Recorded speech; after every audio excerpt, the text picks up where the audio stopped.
Hello everyone, welcome to our new anime channel AR enemy, যেখানে আমি তোমাদের সব ফেভারিট অ্যানিমে সিরিজগুলি নিয়ে কাজ করব। তো এখানে তোমরা যে অ্যানিমেগুলো দেখতে চাও সেগুলোর নাম কমেন্ট করতে ভুলো না। আর আজকে আমরা আমাদের ছোট্ট চ্যানেলে জানিয়ে শুরু করতে যাচ্ছি খুবই জনপ্রিয় একটি অ্যানিমে সিরিজ হান্টার এক্স হান্টারকে দিয়ে, যেটার IMDb রেটিং হচ্ছে 9/10। তো বুঝতেই পারছো অডিয়েন্স এটা কতটা পছন্দ করেছে, 9/10 এটার রেটিং। সো চলো স্টার্ট করি একটি নতুন anime journey Hunter x Hunter. এই গল্পটি শুরু হয় ওয়েল আইল্যান্ড থেকে। প্রথমে আমরা আমাদের মেইন ক্যারেক্টার গনের একটু ঝলক দেখি। এদিকে দুজন জেলে মিকাসাকে জিজ্ঞেস করে গন কি এখনো মাছটিকে ধরার চেষ্টা করছে। মিকাসা বলে হ্যাঁ, ও গত এক সপ্তাহ ধরে ননস্টপ ওখানেই আছে। মিকাসা, তুমি ওকে প্রমিস করেছো না মাছটাকে ধরতে পারলে হান্টার এক্সামে যেতে দেবে? আর ওই দুই জেলে বলতে থাকে ওই মাছটাকে 5জন বড় মানুষে তুলতে পারেনি, ও তো একটা বাচ্চা। আসলে মিকাসা নিজে চায় না গন হান্টার এক্সাম দিক, ওর থেকে দূরে যাক। আর শুনেছি গনের বাবা ওটাকে লাস্ট টাইম ধরেছিল। এদিকে আমরা গনকে দেখি 7 দিন লাগাতার চেষ্টা করার পর ফাইনালি মাছটা টপ গেলে। মাছটা অনেক পাওয়ারফুল ছিল, সবাই ওটাকে মনস্টার ফিশ বলতো। সেটাকে নরমালি তোলা প্রায় অসম্ভব। তো গন কি করে চিপের রশিটাকে একটি গাছের সাথে বেঁধে ফেলে আর পুরো দম লাগিয়ে মাছটিকে পানি থেকে বের করে আনে, যেটা তার বাবা লাস্ট টাইম 10 বছর আগে করেছিল। মাছটার সাইজ দেখে সবাই অবাক হয়ে যায়, বাজারে সবাই বলতে থাকে এটা অনেক বড়। গন ওর বাবার মতো এটা করে দেখিয়েছে। গন মিকাসাকে বলে মিকাসা, প্রমিস অনুযায়ী আমি মাছটাকে ধরে ফেলেছি, তাহলে এখন আমি হান্টার এক্সামে যেতে পারি। কিন্তু মিকাসা খুশি হয় না। আর মিকাসা কিন্তু ওর মা না, ওর আন্টি। বাড়িতে গনের গ্র্যান্ডমা মিকাসাকে বলে এটা ওরই রক্ত। শেষবার গনের বাবা যিনি ওই মাছটাকে ধরতে পেরেছিল, আর গন এখন ওর বাবার পথেই চলছে। মিকাসা, তুমি চাইলে ওকে আর থামাতে পারবে না। কিন্তু মিকাসার মন অনেক খারাপ ছিল। এদিকে গন যাওয়ার জন্য রেডি হচ্ছে, তখন মিকাসা গিয়ে গনকে বলে তোমার বাবা যখন তুমি হাঁটতেও পারতে না হান্টার হওয়ার জন্য তোমাকে ছেড়ে চলে গিয়েছিল। ও তোমার জায়গায় তোমাকে বড় করার বদলে হান্টার হওয়াকে বেছে নিয়েছিল, আর তুমি ওর পথেই চলছো। গন বলে এটাই তো অ্যামেজিং। ভাবো, এটা এমন একটা কাজ যেটা পাওয়ার জন্য সে নিজের ছেলেকে ছেড়ে চলে গিয়েছে। যা শুনে মিকাসা রেগে বলে তুমি বুঝতে পারছো না এটা কতটা ভয়ানক? ওখানে তুমি মারাও যেতে পারো আর আমি জানতেও পারবো না। গন বলে আমি সত্যি জানি না, আর এই জন্যই আমি হান্টার হতে চাই। আমি জানতে চাই কেন আমার বাবার কাছে এটা এত ইম্পর্টেন্ট ছিল। মিকাসা বুঝতে পারে গন থামবে না। সে মুচকি হেসে বলে শেষ অব্দি তুমি জিনেরই ছেলে। সকালবেলা গন যাওয়ার জন্য প্রস্তুতি নেয়। সে মিকাসাকে বলে আমি তোমাকে প্রমিস করছি আমি হান্টার এক্সাম পাশ করে হান্টার হয়েই ফিরবো। মিকাসা বলে শুধু এটা প্রমিস করো তুমি সুস্থ হয়ে ফিরে আসবে। আর মিকাসা কান্না করা অবস্থায় ওকে জড়িয়ে ধরে। গন তার যাত্রা শুরু করে, যেখানে দ্বীপের সবাই তাকে উইশ করতে আসে আমাদের নামে লাইট জ্বালিয়ে আসিও, ঠিক আছে? আর যখন জাহাজ চলতে শুরু করে গন তাদের সবাইকে চিৎকার করে বলে আমি দুনিয়ার সবচেয়ে ভালো হান্টার হয়ে ফিরে আসবো গাইস। যাদের মধ্যে কিছু লোক গনকে শুনিয়ে বলছিল ছেলেটা কি পাগল নাকি? প্রতি বছর প্রায় 10 লক্ষ স্কিল্ড মানুষ হান্টার হওয়ার জন্য এক্সাম দেয়, আর তাদের মধ্যে হাতে গোনা কয়েকজন সিলেক্ট হয়, আর ও মনে করে সে ওদের মধ্যে। কিন্তু গন তাদের কথায় কানে দেয় না, সে পুরো ইগনোর করে। এদিকে কিছু বুলি একজন ক্রুমেটকে বিরক্ত করছিল, তখন সেখানে জাহাজের ক্যাপ্টেন চলে আসে আর তাদেরকে ভালোবাসা না দেখিয়ে কাজ করতে বলে। সেখানে গন আর জাহাজের ক্যাপ্টেন খেয়াল করে আকাশে অনেকগুলো সিভার চেঁচামেচি করছে। তখন হঠাৎ করে গন বলে ওঠে একটা তুফান আসছে। ক্যাপ্টেন বলে তোমার এরকম কেন মনে হচ্ছে? গন বলে আমি বলছি না, ওই পাখিগুলো বলেছে। আর গন অনেক জোর একটা নিঃশ্বাস নেয় এবং কিছু একটা বুঝতে পারে। সে এক লাফে জাহাজের টপে পৌঁছে যায় আর আবার নিঃশ্বাস নিয়ে ক্যাপ্টেনকে বলে ক্যাপ্টেন অনেক বড় একটা তুফান আসছে, আমি সত্যি বলছি আমি এটা গন্ধ পাই। আর এখানে আমরা বুঝতে পারি গনের ঘ্রাণ শক্তি অনেক বেশি। আর দেখা যায় কিছুক্ষণের মধ্যে জাহাজটি অনেক বড় একটা তুফানের মধ্যে পড়ে যায়, যেখানে বাকি সবার হাঁটু কাঁপছিল। বাট ক্যাপ্টেন বলে মজা তো সবে শুরু হয়েছে। পরে সিনে দেখা যায় জাহাজটি তুফান থেকে বেরিয়ে গিয়েছে, আর জাহাজের ক্যাপ্টেন বাকি মানুষদের অবস্থা দেখে বলে এদের হালকা একটু ঝাঁকিতেই এই অবস্থা, এরা নাকি হান্টার হবে। কিন্তু পর মুহূর্তে সে খেয়াল করে গন আর তার সাথে বাকি দুইজন, একজন স্যুট পরা আর একজন মেয়েদের মতো দেখতে, ওরা একদম ঠিক আছে। আর গন সেখানে একজনকে হেল্প করছিল। ক্যাপ্টেন গনকে দেখে আর তার কারো কথা মনে পড়ে, কিছু তো আছে ছেলের মধ্যে। এর কিছুক্ষণ পর ক্যাপ্টেন তাদের 3 জনকে তার কাছে ডাকে, যাদের তুফানে কিছুই হয়নি। ক্যাপ্টেন বলে তোমাদের নাম বলো। প্রথমে গন তার নাম বলে আমার নাম গন। আর মেয়ের মতো দেখতে গোল্ডেন চুলের পাবলিক বলে আমার নাম কুরাপিকা। আর স্যুটওয়ালা বলে ইটস লিওরিও। ক্যাপ্টেন বলে এখন বলো তোমরা কেন হান্টার হতে চাও? লিওরিও বলে তোমাকে কেন বলবো, তুমি কি আমাদের এক্সামিনার? তখন গন বলে আমার আব্বু একজন হান্টার, তাই আমিও হান্টার হতে এসেছি, যাতে আমি জানতে পারি আমার বাবা হান্টার হওয়ার জন্য পাগল কেন ছিল। ক্যাপ্টেন ভাবে ছেলেটা ওয়েল আইল্যান্ড থেকে, এটা কি জিনের ছেলে? তখন লিওরিও বলে ওঠে ওই পিচ্ছি তুমি এর প্রশ্নের জবাব কেন দিচ্ছ? কেন, আমার কি বলা উচিত না? তুমি নিজের হান্টার হওয়ার রিজন সিক্রেট রাখো, একে কেন বলছো? কুরাপিকা বলে আমি লিওরিওর সাথে একমত। তখন লিওরিও বলে ওঠে ওই তুমি আমার থেকে ছোট না, নিজের থেকে বড়দের সম্মান দাও। কুরাপিকা গনকে জিজ্ঞেস করে, তোমার সব অদ্ভুত প্রশ্নের উত্তর দেওয়ার দরকার কি? তুমি তো কি মিথ্যেও বলতে পারো। এতে লিওরিও আরো বিরক্ত হয়ে ওঠে। কুরাপিকা তার কথায় কানে দিচ্ছিল না। কুরাপিকা ক্যাপ্টেনকে বলে, যাই হোক স্যার, এটা আমার ডিপেস্ট সিক্রেট, আমি আপনাকে আমার হান্টার হওয়ার কারণ বলতে পারবো না। তখনই দেখা যায় ক্যাপ্টেনের আসল রূপ। ক্যাপ্টেন তার চেলাকে বলে, শোনো, এক্সামিনেশন বোর্ডকে বলে দাও আর দুজন পরীক্ষা থেকে বাদ হয়ে গেছে। যা শুনে কুরাপিকা লিওরিও অবাক হয়ে যায়। তুমি কি বলতে চাও? ক্যাপ্টেন বলে, তোমরা এখনো বুঝতে পারোনি, হান্টার এক্সাম অলরেডি শুরু হয়ে গেছে। আকাশের তরার মতো লক্ষ লক্ষ মানুষ হান্টার হতে চায়। এক্সামিনার বোর্ডের কাছে তাদেরকে পরীক্ষা করার মতো সময় আর রিসোর্সেস কোনোটাই নেই, তাই ওরা আমাদের মতো মানুষদেরকে হায়ার করে পার্টিসিপেন্টদের তাড়াতাড়ি বাদ দেওয়ার জন্য। আমরা অলরেডি এক্সামিনেশন বোর্ডকে জানিয়ে দিয়েছি তোমরা বাদে শিপের বাকি সবাই এক্সাম থেকে এলিমিনেট হয়ে গেছে। যারা সামান্য একটু তুফানকেও সহ্য করতে পারে না, তাদের হান্টার এক্সামে শেষ অবধি যাওয়ার কোনো চান্সই নেই। আর বলতে পারো, যদি আমি না চাই তোমরা কেউ হান্টার এক্সামে যেতেই পারবে না। তো আমি আবার বলছি, তোমরা হান্টার কেন হতে চাও? হয়ে গেছে নি হাওয়াটাই। কুরাপিকা বলে, আমি কার্ডাকেলেন ব্লাড লাইনের লাস্ট জীবিত মানুষ। আমার গোষ্ঠীর সবাইকে ফ্যান্টম ট্রুপ নামে একটি ক্রিমিনাল দল নিশ্চিহ্ন করে ফেলেছে, আর আমি ওদেরকে শেষ করার জন্যই একজন হান্টার হতে চাই। তুমি জানো ফ্যান্টম ট্রুপের উপর সবচেয়ে বড় বাউন্টি আছে, সবচেয়ে পাওয়ারফুল হান্টাররাও ওদের দেখে কাঁপে। লিওরিও বলে, এক কথায় তুমি বদলা নিতে চাও, এতে হান্টার হওয়ার কি দরকার? কুরাপিকা বলে, এটা হয়তো আমার জীবনের সবচেয়ে বড় বোকা প্রশ্ন লিওরিও। দুনিয়ার সব জায়গায় শুধু হান্টাররাই যেতে পারে, আর অনেক ইনফরমেশন আছে যা শুধু হান্টাররাই বের করতে পারে, আরো অনেক কিছু। আর এসব ছাড়া আমি কোনো অ্যাকশন নিতে পারবো না। হয়তো তোমার মাথার র্যাম কম যে তুমি ভুলে গেছো। অ্যাকচুয়ালি ওরা আমাদেরকে শোনাচ্ছে গাইজ। তখন পেয়ারা গন বলে, আচ্ছা আপনি হান্টার কেন হতে চান মিস্টার লিওরিও? এত সম্মান পেয়ে লিওরিও খুশি হয়ে যায়। আমি ছোট্ট কথায়, আমার টাকার দরকার, টাকা দিয়ে তুমি সব পাবে, বড় বাড়ি, সুন্দর গাড়ি, মিষ্টি পানি, মিষ্টি বউ। মাঝখান দিয়ে কুরাপিকে বলে ওঠে, ওকে, কিন্তু তুমি টাকা দিয়ে সম্মান কিভাবে কিনবে লিওরিও? এর ধরে তুমি 3 বার আমার নাম নিয়েছ, বাইরে আসো। আজকে কার্ডাকেলেনের শেষ নোংরা ব্লাড লাইনটাকে মুছিয়ে দিই। কুরাপিকা রেগে বলে, যেটা বলেছো সেটা ফিরিয়ে নাও লিওরিও।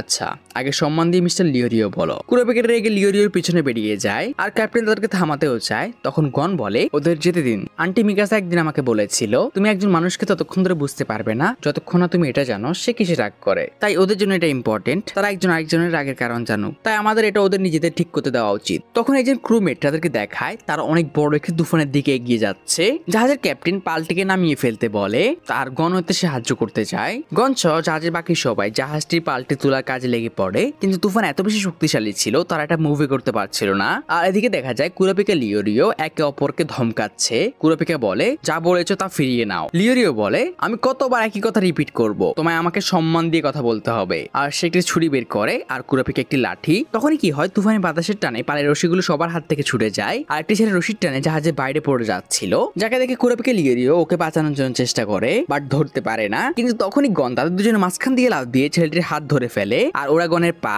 তারপর পানির একটা চুবান, এবং তারা ছেলেটির জীবন বাঁচিয়ে নেয়। এরপরে সিন আমরা দেখি লিওরিও কুরাপিকা গনকে ধমকাচ্ছে, বলো, যদি আমরা তোমার পা না ধরতে পারতাম তাহলে তুমি এতক্ষণ মাছের পেটে থাকতে, তুমি এত রিস্ক কিভাবে নিতে পারো? কিন্তু তোমরা ধরতে পেরেছো না। আর গনেকে একটা অনেকটা এরকম, কি বলা যায়, একটু বোকা, মিষ্টি আর ইনোসেন্ট টাইপের। পার্সোনালি আমি অনেক এনজয় করেছি। তখনই সেখানে সেই ছেলেটি এসে গনকে থ্যাঙ্কস বলে, তুমি আমার জীবন বাঁচিয়েছো গন। গন বলে, আমি এটা একা করিনি, ওরাও তোমাকে বাঁচাতে সাহায্য করেছে। ছেলেটি ওদের ধন্যবাদ জানায়, আর তারা দুজনেই লজ্জা পেয়ে যায়। লিওরিও বলে, আমি খুশি তুমি ঠিক আছো, আচ্ছা আমি আমার কাজে যাই। এরপর দেখা যায় কুরাপিকা লিওরিওর কাছে ক্ষমা চায়, আমি অনেক খারাপ ব্যবহার করেছি আপনার সাথে, সরি মিস্টার লিওরিও। কিন্তু সম্মান পাওয়ার পর লিওরিও আনকমফোর্ট হয়ে যায়। ঠিক আছে ঠিক আছে, তুমি আমাকে লিওরিওই বলো, আর আমিও দুঃখিত, আমি যা বলেছি আমি ফিরিয়ে নিচ্ছি। তখনই ক্যাপ্টেন তাদের পিছন থেকে হাসতে শুরু করে, তোমরা অনেক মজার, আমরা খুব শীঘ্রই এক্সাম সাইডে পৌঁছে যাব, আর তোমরা 3 জন পাস হয়ে গেছো। যা শুনে গন, লিওরিও, কুরাপিকা অনেক খুশি হয়। পরের সিনে দেখা যায় তারা সুরক্ষিতভাবে ডলি হারবার নামে একটি দ্বীপে পৌঁছে গিয়েছে। কুরাপিকা লিওরিও দ্বীপটিকে ঘুরে দেখছিল, অন্যদিকে গন ক্যাপ্টেনকে ধন্যবাদ জানায়। যারপর ক্যাপ্টেন তাকে অ্যাডভাইস দিয়ে বলে, ওই যে দূরের পাহাড়ের চূড়ায় বড় গাছটাকে দেখছো, আমার মনে হয় তোমার ওখানে আগে যাওয়া উচিত, কারণ ওখান দিয়ে এক্সাম সাইডে যাওয়ার শর্টকাট আছে। যা শুনে গন অনেক খুশি হয়। আর দেখা যায় একটি ছেলে লুকিয়ে তাদের কথা শুনছে। গন ক্যাপ্টেনকে ধন্যবাদ দিয়ে লাফাতে লাফাতে কুরাপিকা লিওরিওর দিকে রওনা দেয়। এদিকে গন, কুরাপিকা, লিওরিও একটি ম্যাপ দেখছিল। লিওরিও বলে, আমাদের পরীক্ষা জাপান সিটির আশেপাশে কোথাও হওয়ার কথা, কিন্তু ম্যাপ দেখে যা মনে হচ্ছে পাহাড়ের উপরে গাছটি তো ওই জায়গার পুরো অপোজিট সাইডে। যাতে কুরাপিকা গনকে বলে, তুমি কিছু ভুল শোনোনি তো? গন বলে, না, ও আমাকে ওই বড় গাছটার দিকেই যেতে বলেছে। এরপর কুরাপিকা বলে, এটা হয়তো এক্সামিনেশন এক্সামিনেশন বোর্ডের আমাদের পরীক্ষা করার একটা ট্রিক, এত লিমিটেড ইনফরমেশন নিয়ে এক্সাম সাইটকে খুঁজে বের করা। গন বলে যাই হোক আমি ওখানে গিয়ে একবার দেখবো, কারণ আমার মনে হয় ক্যাপ্টেনের এই অ্যাডভাইসের কোনো না কোনো কারণ অবশ্যই আছে। আর সে একাই ওই জায়গার দিকে বেরিয়ে পড়ে। লিওরিও ওকে থামানোর জন্য বলে জাভান সিটির লাস্ট বাস চলে যাবে, এত সময় নেই। কিন্তু দেখা যায় গন অনেক দূরে চলে গিয়েছে। তখন লিওরিও বলে ছেলেটা অনেক সাদাসিধা, ও সবার কথা বিশ্বাস করে ফেলে। কিন্তু দেখা যায় কুরোপিকাও গনের পিছনে পিছনে রওনা দিয়েছে, যা দেখে লিওরিও রেগে বলে তোমাদের যা ইচ্ছে করো, বাচ্চাগুলো কত বোকা। আর সে একাই বাসের দিকে রওনা দেয়। কিন্তু পাশে সে দুজন স্থানীয়র কথা শুনতে পায়, এটা শুধু একটা ট্র্যাপ, এখান থেকে জাভান সিটি যাওয়ার কোনো বাস নেই। লিওরিওর কান খাড়া হয়ে যায়, সে উল্টো দিকে দৌড় দেয়। আমি ভাবলাম আমাকে ছোট তোমরা একা ফিল করবা, আর একা একা যাওয়ার তো কোনো মজা নেই, তাই না? কিছু বলো। কিছুক্ষণের মধ্যে তার একটি শুনশান জায়গায় পৌঁছে যায়, যা দেখে লিওরিও বলে কি ভয়ঙ্কর এই জায়গা, এখানে তো কোনো মানুষের চিহ্নই নেই। যা শুনে গন বলে এখানে অনেক মানুষ আছে, এবং তখনই অনেকগুলো অদ্ভুত মাস্ক পরা মানুষ তাদের সামনে এসে দাঁড়ায়, যাদের মধ্যে একজন বুড়ি মহিলা ছিল যে চিৎকার করে বলে ওঠে এখন সময় এক্সাইটিং চয়েস কুইজের। আর সে আরো বলে যদি তোমরা ওই দেবদার গাছের কাছে যেতে চাও তাহলে তোমাদের আমার একটা প্রশ্নের উত্তর 5 সেকেন্ডের মধ্যে দিতে হবে, আর না পারলে এই বছর তোমরা হান্টার এক্সামে ডিসকোয়ালিফাই হয়ে যাবে। কুরাবিকা বলে তাহলে এটাও আমাদের এক্সামের পার্ট। মহিলা বলে 3 জনকে একই প্রশ্ন করা হবে। লিওরিও চিৎকার করে বলে ওঠে 3 জনকে একই প্রশ্ন করা হবে, যদি ওদের মধ্যে একজন ভুল আনসার দেয় তাহলে আমি ওকে ডিসকোয়ালিফাই হয়ে যাব। যা শুনে গন বলে ভালোই তো, তোমাদের মধ্যে একজন যদি আনসার জানো তাহলে আমিও গাছে কাছে যেতে পারবো, এমনি তো আমি কুইজে ভালো না। তখনই হঠাৎ একটি ছেলে এসে বলে ওঠে সে কুইজে আগে পার্টিসিপেট করবে। লিওরিও বলে ওঠে মনা তুমি কে? গন বলে ও শুরু থেকে আমাদেরকে ফলো করছে। আর গন এসব আগে থেকেই বুঝতে পারে, কারণ তার গ্রাণ শক্তি অনেক প্রখর। সে তার গ্রাণ শক্তির মাধ্যমে আশেপাশে কি চলছে কি হচ্ছে এসব বুঝতে পারে। যেমন ওই তুফানের সময় সে বুঝতে পেরেছিল, আর এই শহরে যে মানুষ আছে তা আগেই বুঝতে পেরেছিল।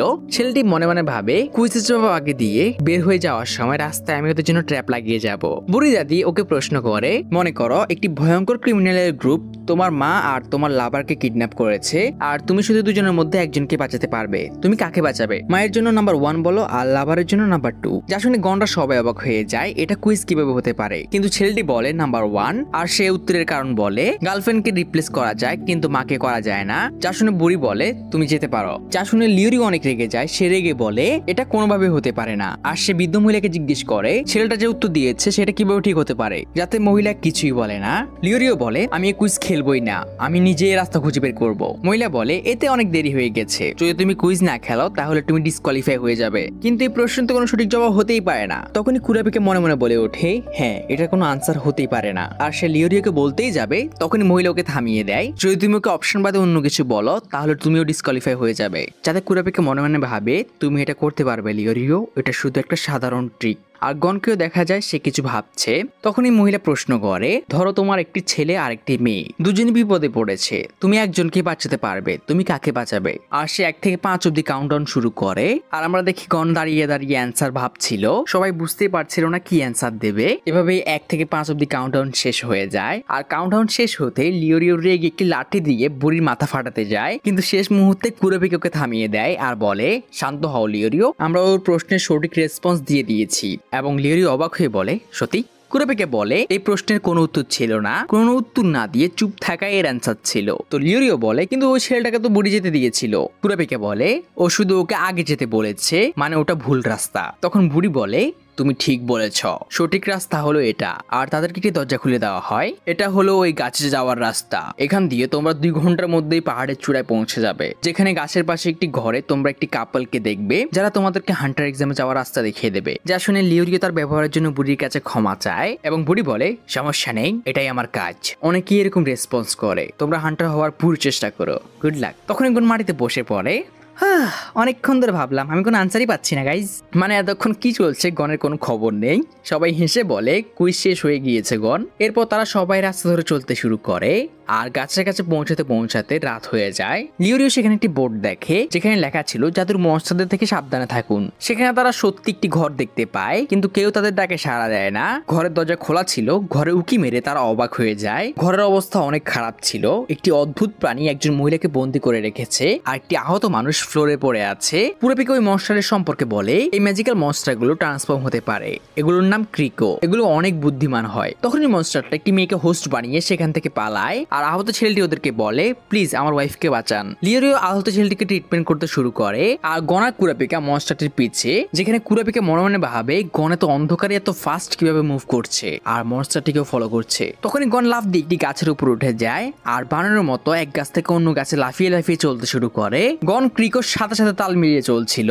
সে মনস্টারকে বলে ক্রিকো মেয়েটিকে যেতে দাও। ক্রিকো বলে পারলে বাঁচাও। তখনই গনের গাছ থেকে হাত ছুটে সে নিচে পড়ে যায়। গন কুরাপিকাকে বলে এই ক্রিকোটি কথা বলতে পারে। কুরাপিকা বলে ওরা মানুষদের মতো কথা বলতে পারে। তখন গন বলে তাহলে এটা তো আরো সহজ হয়ে গেল, এবং সে আবার লাফ দিয়ে অনেক স্পিডে গাছের উপর উঠে যায় আর ক্রিকোর উপর লাফ দিয়ে তার ফিশিং রড দিয়ে একটি অনেক জোরে আঘাত করে। আঘাতের ফলে মহিলাটি ক্রিকোর হাত থেকে ছুটে নিচে পড়ে যেতে নেয়, কিন্তু কুরাপিকা তাকে বাঁচিয়ে নেয়। ক্রিকো এবার ভয় পেয়ে পালাতে শুরু করে, কিন্তু গন তাকে ছাড়ার নয়। এদিকে কুরাপিকার কাছে মেয়েটি তার হাজবেন্ডের কথা জিজ্ঞেস করে, যাতে কুরাপিকা বলে আমার বন্ধু চিকিৎসা করছে, তুমি ঠিক আছো? তখনই কুরাপিকা তার হাতে একটি ট্যাটু দেখে চমকে ওঠে আর মেয়েটি ওটা লুকানোর চেষ্টা করে। কিছুক্ষণের মধ্যে লিওরিও সেখানে চলে আসে। কুরাপিকা ওকে বলে ছেলেটির কি অবস্থা? লিও বলে চিন্তা করো না, ওর চোট এত গভীর ছিল না, আমি ওকে পেইন কিলার দিয়ে দিয়েছি। কুরাপিকা বলে আচ্ছা, আর নিজের পকেটটা দিয়ে লিওরিওর উপর একটা জোরে আঘাত করে।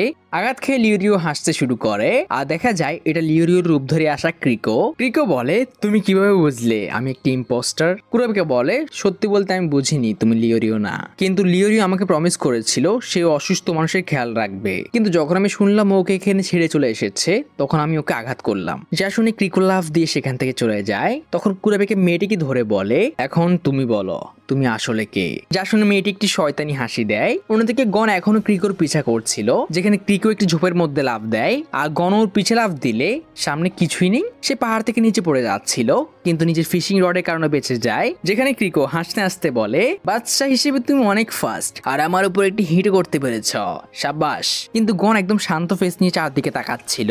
এর মধ্যে মনস্টারটিও তার সামনে এসে পড়ে আর নিজের চোয়াল থেকে অনেক বড় বড় নখ বের করে ওর উপর আক্রমণ করতে যায়, কিন্তু সে খেয়াল করে গন এখনো চারদিকে অবাক হয়ে তাকাচ্ছে, যেন কাউকে খুঁজছে আর আক্রমণ পড়বেই। তখনই গন বলে ওঠে তুমি কে? ক্রিকো পুরো স্তব্ধ হয়ে যায়। তুমি তো ওটা না যাকে আমি মেরেছিলাম, সে কোথায়? ও কি তোমার বন্ধু? ক্রিকো অবাক হয়ে বলে তুমি কিভাবে বুঝলে? তোমার চেহারা ওর থেকে একদম আলাদা আর তোমার ভয়েসও একটু মোটা। যা শুনে ক্রিকো হাসতে শুরু করে। তুমি খুশি হচ্ছে কেন? ক্রিকো বলে হে হানি এদিকে আসো, এটা তোমার ভালো লাগবে। পরের সিন আমরা দেখি গন, লিওরিও, কুরাপিকা আর দুটি ক্রিকো ওদের সামনে দাঁড়িয়ে আছে। ক্রিকো বলে এত বছরেও কেউ আমাদের মধ্যে পার্থক্য দেখতে পায়নি, কিন্তু তুমি পেরেছ, আমরা অনেক খুশি। এদিকে লিওরিও কুরাপিকাকে বলে কুরাপিকা তুমি কি এদের মধ্যে কোনো পার্থক্য দেখো?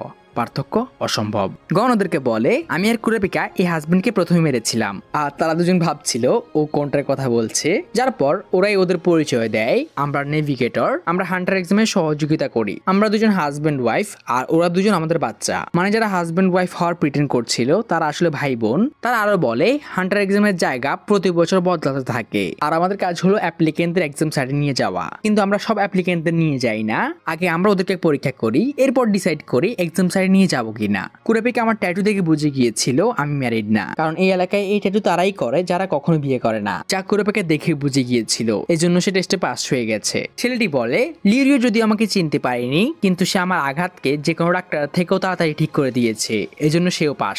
আর গণের সম্পর্কে ক্রিকো কাপেল বলে তোমার সুপার ন্যাচারাল ফিজিক্যাল অ্যাবিলিটি আর অবজারভেশন ক্ষমতার কারণে তুমিও পাস হয়ে গেছো। যা শুনে তারা তিনজনই অনেক খুশি হয়। পরের সিনে আমরা দেখি ক্রিকো ফ্যামিলি ওদেরকে উড়িয়ে এক্সাম সাইটে নিয়ে যাচ্ছে। সকালবেলা গন, লিওরিও, কুরাপিকা নেভিগেটরদের সাহায্যে জাভান সিটিতে পৌঁছে যায়, যেখানে এই বছরের হান্টার এক্সাম হবে।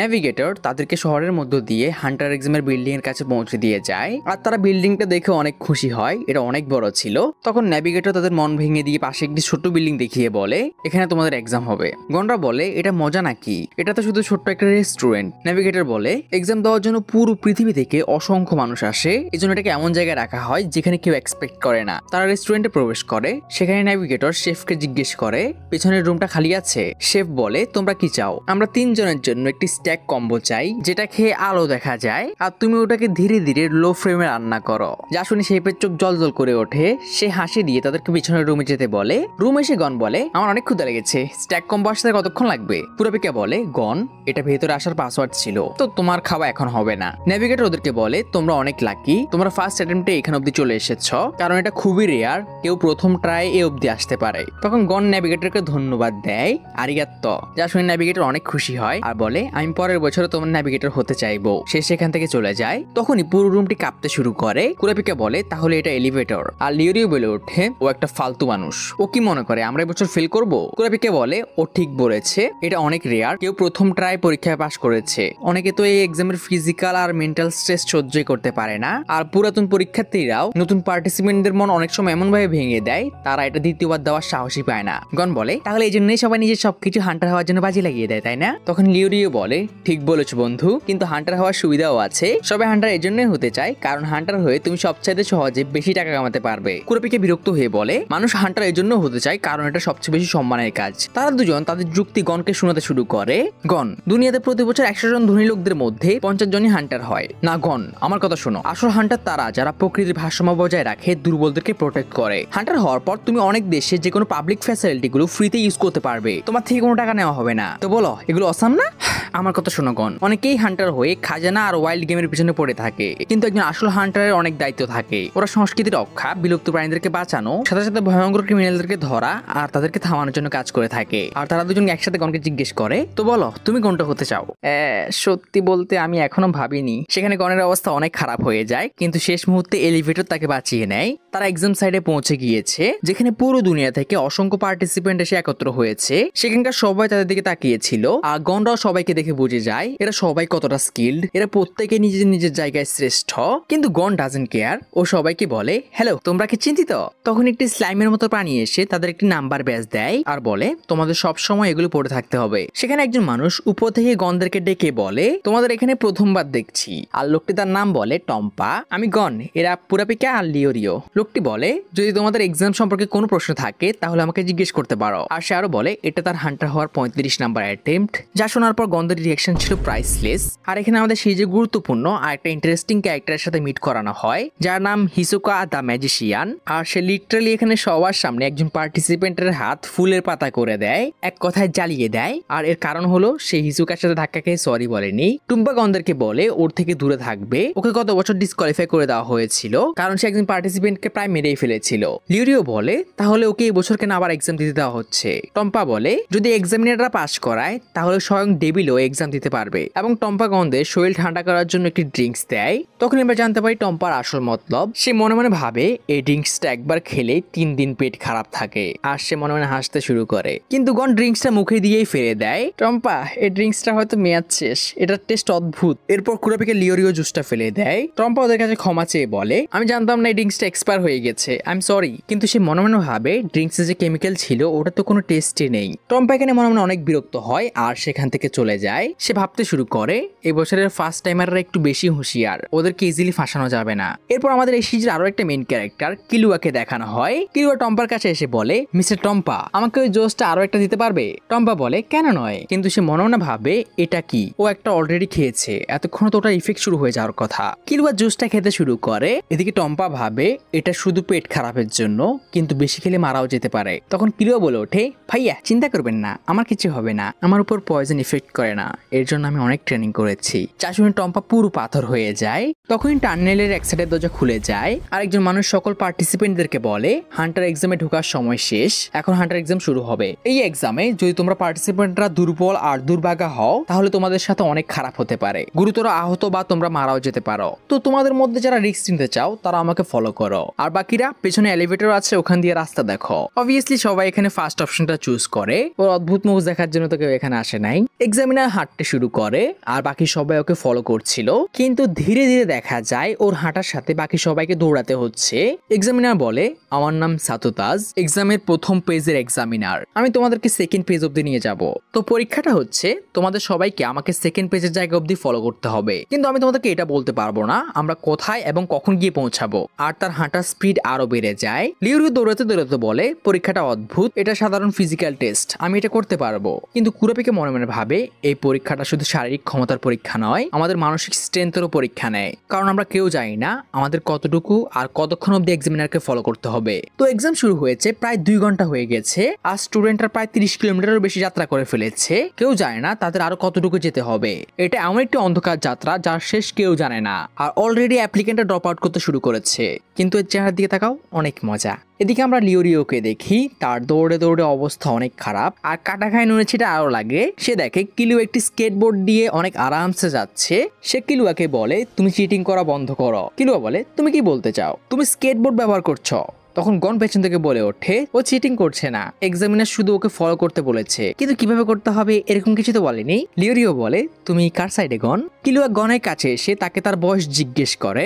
গন বলে আমার বয়স 12 বছর। আচ্ছা, ও আমার বয়সী। আর কিলুয়া বোর্ড থেকে নেমে ওর সাথে সাথে দৌড়াতে শুরু করে, মানে গনর বয়সী হয়ে দৌড়ে যাচ্ছে আর ও হেঁটে যাবে, এই জন্য তার খারাপ লাগে। এদিকে আমরা দেখি 3 জন পার্টিসিপেন্ট একজন ছেলেকে বুলি করছে, আর তারা ওই ছেলেটির মনোবল একদম ভেঙে দেয়, আর ছেলেটিও হার মেনে নেয়। আর আমরা জানতে পারি সেই টম্পা এদেরকে ছেলেটির মন ভাঙার জন্য টাকা দিয়েছে। আসলে টম্পা নতুন অ্যাপ্লিকেন্টদের মন ভেঙে দিয়ে মজা পায়, যেটা সে গন্ধেরও করার চেষ্টা করেছিল। এদিকে আমাদের বলা হয় অ্যাপ্লিকেন্টরা প্রায় 4 ঘন্টা ধরে দৌড়ে যাচ্ছে, আর তারা প্রায় 16 কিলোমিটারেরও বেশি রাস্তা যাত্রা করে ফেলেছে। এদিকে আমরা লিওরিওকে দেখি, তার দৌড়ে দৌড়ে অবস্থা আরো খারাপ হয়ে গেছে, এবং সে হঠাৎ করে বলে ওঠে নতুনরা কখনোই প্রথমবার পাশ করতে পারে না, আর ও তো একটি সাধারণ ছেলে। আর সেও হার মেনে থেমে যায়, কিন্তু গন দাঁড়িয়ে তার দিকে করুণার চোখে তাকিয়ে থাকে। আর লজ্জা পেয়ে লিও আবার দৌড়াতে শুরু করে, তারা আবার যাত্রা শুরু করে। আর কিছুক্ষণ পর সাতোতাস সবাইকে বলে আমরা 80 কিলোমিটার যাত্রা করে ফেলেছি, আমাদের একটু স্পিড বাড়ানো উচিত। আর সে আরো তাড়াতাড়ি চলতে শুরু করে, যেখানে সবাই তাকে অবাক হয়ে দেখছিল,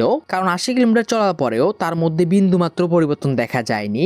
এদিকে কিলুয়া গনকে বলে চলো এন্ড অব দি রেস লাগাই, কিন্তু যে হারবে সে ডিনারের টাকা দেবে। এদিকে লিওরিও কুরাপিকা একসাথে দৌড়াচ্ছিল, যেখানে কুরাপিকা লিওরিওকে বলে লিওরিও তুমি কি সত্যি টাকার জন্য হান্টার হতে চাও? কারণ যদিও আমরা অনেক সময় ধরে একে অপরকে চিনি না, কিন্তু আমি তাদের ভালো করে চিনি যারা শুধু টাকা কামানোর জন্য কাজ করে, কিন্তু তুমি ওদের মতো একদম না। হ্যাঁ, তোমার অ্যাটিটিউড জঘন্য, আর তুমি বলো তো আসো, কিন্তু তুমি কোনো খারাপ মানুষ না। যাতে লিও কিছুই বলে না, শুধু নাক তোলে। আর এখানে কুরাপিকা লিওরিওকে তার সিক্রেট বলে। স্কারলেট আই আমাদের কার্টা বংশের লোকদের এর জন্য টার্গেট করা হয়েছিল। স্কারলেট আই শুধু আমাদের কার্টা বংশের লোকদেরই ছিল। যখন আমাদের ইমোশন চূড়ায় পৌঁছে যায়, তখন আমাদের চোখের রং বদলে যায়, যাকে স্কারলেট আই বলা হয়। এই অবস্থায় আমাদের চোখের রং দুনিয়ার সবচেয়ে সুন্দর 7 রঙের মধ্যে ধরা হয়, যার দাম ব্ল্যাক মার্কেটে অনেক বেশি। লিওরিও বলে এই জন্য কি ফ্যান্টম ট্রুথ তোমাদের উপর অ্যাটাক করেছিল? তোমাদের চোখের জন্য? তারা আমার প্রত্যেক ভাইয়ের চোখ বের করে নিয়েছে, একজনও বাঁচেনি। আমি ওদের প্রত্যেকের চিৎকার এখনো শুনতে পাই। আমি ওয়াদা করছি আমি ফ্যান্টম ট্রুপের একজনকেও ছাড়বো না, আর আমার সব ভাইয়ের চোখ ফিরিয়ে আনবো। এই জন্য আমি হান্টার হতে চাই, যাতে আমি বড় লোকদের জন্য কাজ করতে পারি, যারা আমাকে ব্ল্যাক মার্কেটে ইনফরমেশন দিতে পারবে। আর হান্টার হওয়ার মাধ্যমে আমি সকল ধরনের ইনফরমেশন অ্যাক্সেস করতে পারবো। লিওরিও বলে তাহলে তো তোমার নিজের আত্মসম্মান ত্যাগ করতে হবে, কারণ তুমি নিজে এরকম হান্টারদেরকে ঘৃণা করো যারা বড় লোকদের জন্য কাজ করে। কুরাপিকা বলে আমার আত্মসম্মানের দাম আমার ভাইদের কষ্টের সামনে কিছুই না। লিওরিও বলে আমি শুধু টাকার পেছনে পড়ে আছি। কুরাপিকা বলে এটা মিথ্যা। তুমি বলো তুমি কি সত্যি মনে করো টাকা দিয়ে তুমি সব কিনতে পারবে? আমি বিশ্বাস করি টাকা দিয়ে সব কেনা যায়। সঠিক দামে তুমি স্বপ্ন, মানুষের মন, ট্রেজার, এমনকি মানুষের জীবনে কিনতে পারো। যদি তখন আমার কাছে টাকা থাকতো তাহলে আমার বন্ধু মরতো না। কুরাপিকা অবাক হয়ে বলে কোনো অসুখ ছিল? লিওরিও বলে এই অসুখ ঠিক করা যেত যদি শুধু অপারেশনের টাকা থাকতো। এই জন্যই এখন আমি ডাক্তার হতে চাই, যাতে প্রতিটা গরিব বাচ্চাকে ফ্রিতে চিকিৎসা করতে পারি। এটা আমার স্বপ্ন।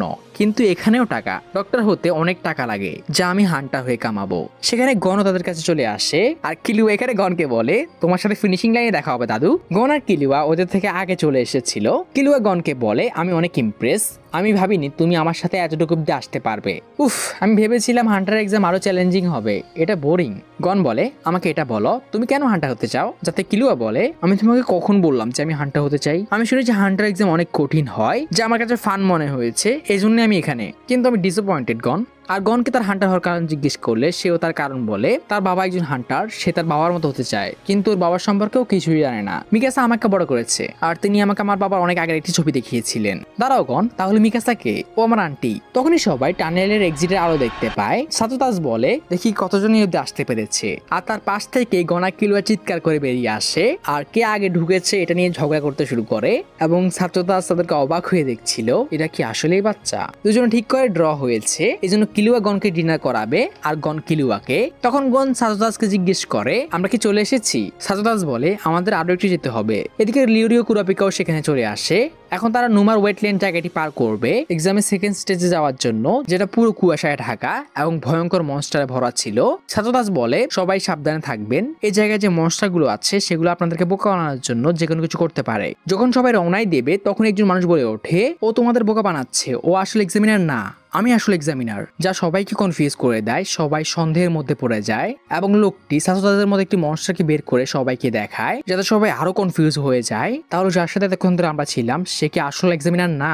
এবং লোকটি এক্সামিনারের সামনে দাঁড়িয়ে তাকে চ্যালেঞ্জ করে, কিন্তু তখন একটি কার্ড এসে লোকটির বুকে ঢুকে যায় আর দুটি এক্সামিনারের কাছে যায়, যেগুলো সে ধরে ফেলে। লোকটির খেল খতম আর আমরা দেখি এটা হিসুকা ছিল যে তাদের কার্ড ছুড়ে মেরেছে এবং সে বলে যে আমাদের পরীক্ষা করছে সে একজন এক্সপার্ট হান্টার, সে যদি নিজের দিকে আসা একটি কার্ড না ধরতে পারে সে আমাদের পরীক্ষা করার যোগ্যতাই রাখে না। সবাই সন্দেহমুক্ত হয়ে যায় এবং ছাত্রদের মতো বানরটিও সেখান থেকে পালিয়ে যায়। ছাত্রদাস হিসুকাকে বলে, এবারের মতো আমি তোমাকে ইগনোর করছি, কিন্তু এই ভুল যাতে আর না হয়। তো সবাই বুঝতে পারছো তোমাদের এখানে সাবধানে থাকতে হবে, এখানে অনেক প্রাণী আছে যারা তোমাদেরকে বোকা বানানোর চেষ্টা করবে, নিজের মাইন্ডকে কারো কন্ট্রোলে যেতে দিও না, এখন আমাকে ফলো করো। তারা সবাই আবার যাত্রা শুরু করে। আর এখানে কুরাপিকা বলে, এই কুয়াশা, ঘাস আর ভেজা মাটির কারণে এখানে চলতে আরো বেশি কষ্ট হচ্ছে।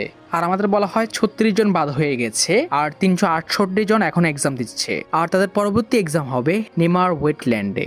এখানে আমরা মাত্র 4টা এপিসোড কভার। সবাই এক্সামের সেকেন্ড পেজে পৌঁছে গিয়েছে এবং তারা সবাই এখন নিমার ওয়েটল্যান্ডে যাত্রা করছে আর এক্সামিনার ছাত্রদাসকে ফলো করছে। এবং সেখানে কিছুক্ষণ চলার পরেই গন্ডা সবাই খেয়াল করে চারদিকে ধীরে ধীরে কুয়াশা অনেক ঘন হয়ে যাচ্ছে, এখন তাদের পাশের মানুষটিকেও দেখা যাচ্ছে না।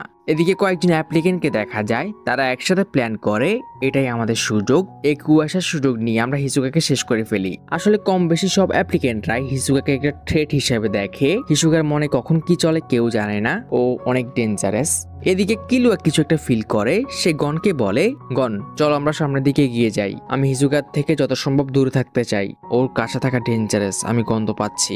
গন্ধ কই? আমি তোর কাছে কোনো গন্ধ পাচ্ছি না। এ লিয়ারিও, কুরাপিকা, কিলুয়া বলছে আমাদের সামনে যাওয়া উচিত। পেছন থেকে কুরাপিকা বলে, তোমরা এগিয়ে যাও, আমরা আসছি। এবং কুরাপিকা লিয়ারিও খেয়াল করে কুয়াশা ধীরে ধীরে আরো ঘন হচ্ছে। কুরাপিকা বলে, আমরা ঠিক পথে যাচ্ছি কিনা এটাও বোঝা যাচ্ছে না। লিয়ারিও বলে, সমস্যা নেই, আমাদের শুধু আমাদের সামনের লোকদেরকে ফলো করতে হবে। কিন্তু তখনই তাদের সামনে কুয়াশার ভিতরে থাকা মানুষগুলোর একে একে প্রত্যেকের মাথা পড়ে যায়, যা দেখে লিয়ারিও চিৎকার করে ওঠে। আর এটা কচ্ছপের মতো একটা মনস্টার ছিল, যার শরীরে স্ট্রবেরি গুলো মানুষের মাথার মতো দেখায়। ওটা লিয়ারিওদের সামনেই একজন অ্যাপ্লিকেন্টকে ধরে আর খেয়ে ফেলে। এই দৃশ্য দেখার পর সবাই ভয় পেয়ে চারদিকে পালাতে শুরু করে এবং একটা দুটো করে সেখানে এরকম অনেকগুলো মনস্টার চলে আসে। সিন কাট হয়। এদিকে আমরা আরেকটি দলকে দেখি, যারা এক ধরনের মাশরুমের উপর দিয়ে হেঁটে গেলে সেগুলো থেকে এক ধরনের ধোঁয়া বের হয়, আর ওই ধোঁয়ার সংস্পর্শে যারাই আসে সবার শরীর থেকে মাশরুম বের হয় এবং মারা যায়। কোনো দলের উপর এক ধরনের প্রজাপতি উড়ে যায় আর সবাই অজ্ঞান হয়ে যায়। অন্য একটি দল হঠাৎই এক্সামিনারের আওয়াজ শুনতে পায়, সবাই এদিকে আসো। আর কোনো কিছু না ভেবে যারাই ওইদিকে যায় তারা একটি ট্র্যাপে পড়ে আর মারা যায়। আর এই আওয়াজটি ছিল একটি কাকের মতো পাখির। এট দ্য এন্ড কথা হলো এটা, যেমন এক্সামিনার ছাত্রদাস বলেছিল, এই জায়গাটি বিভিন্ন ভয়ঙ্কর মনস্টারে ভরা, ভুল করলে তোমরা ভয়ঙ্কর ভাবে আহত বা মারাও যেতে পারো। এদিকে কিলুয়া গন ভাবছিল চারদিকে এত মানুষের আওয়াজ কেন আসছে, আর পর মুহূর্তেই মাটির নিচ থেকে একটি ব্যাঙ বের হয়ে ওদেরকে খেয়ে ফেলে।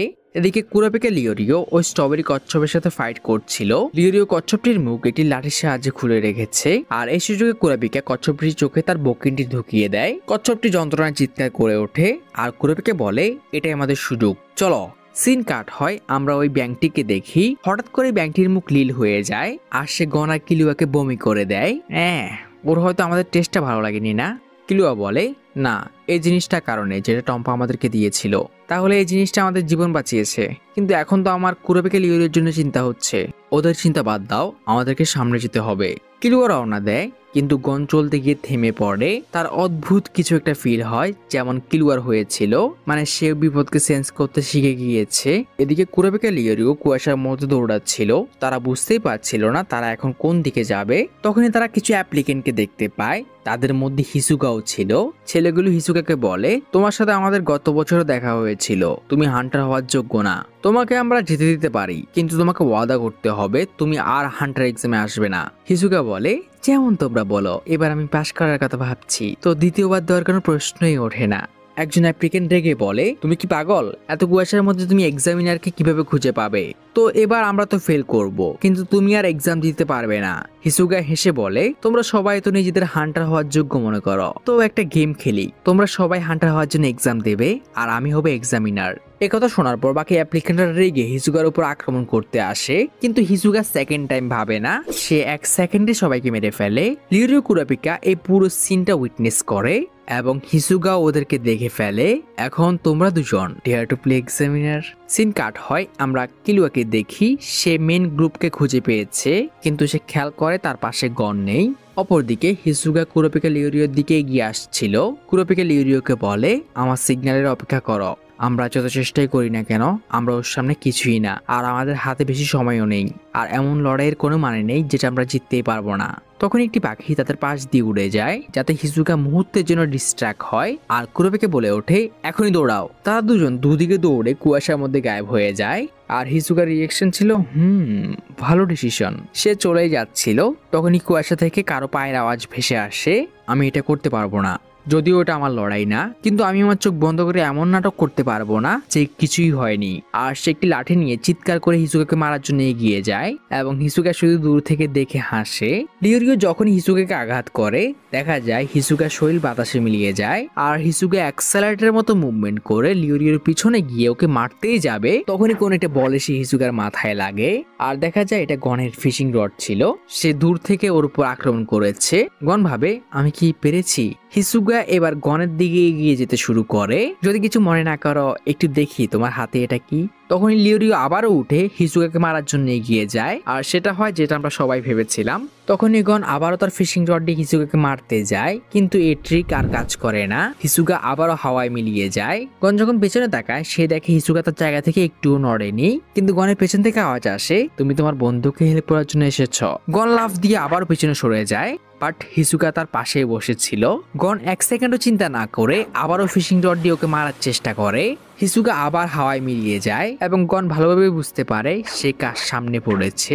একটা সময় গনের ছিপের বড়শিটাকে হিসুগার দিকে এমন ভাবে ছুড়ে মারে, ওটা তার সামনে এসে মাটিতে পড়ে যায়। আর গন হিসুগার পেছন থেকে বেরিয়ে এসে ওকে মারার চেষ্টা করে, কিন্তু পর মুহূর্তে হিসুগার হাত গনের গলায় ছিল। গন ওর হাত থেকে ছোটার অনেক চেষ্টা করে, 1 সেকেন্ড, 2 সেকেন্ড, 10 সেকেন্ড, 30 সেকেন্ড। আর যখনই গন ব্রেথ আউট হয়ে যাবে, তখনই হিসুগা ওকে ছেড়ে দেয়। আর আমরা প্রথমবার হিসুগাকে কাউকে মারার জন্য 2 বার ভাবতে দেখি।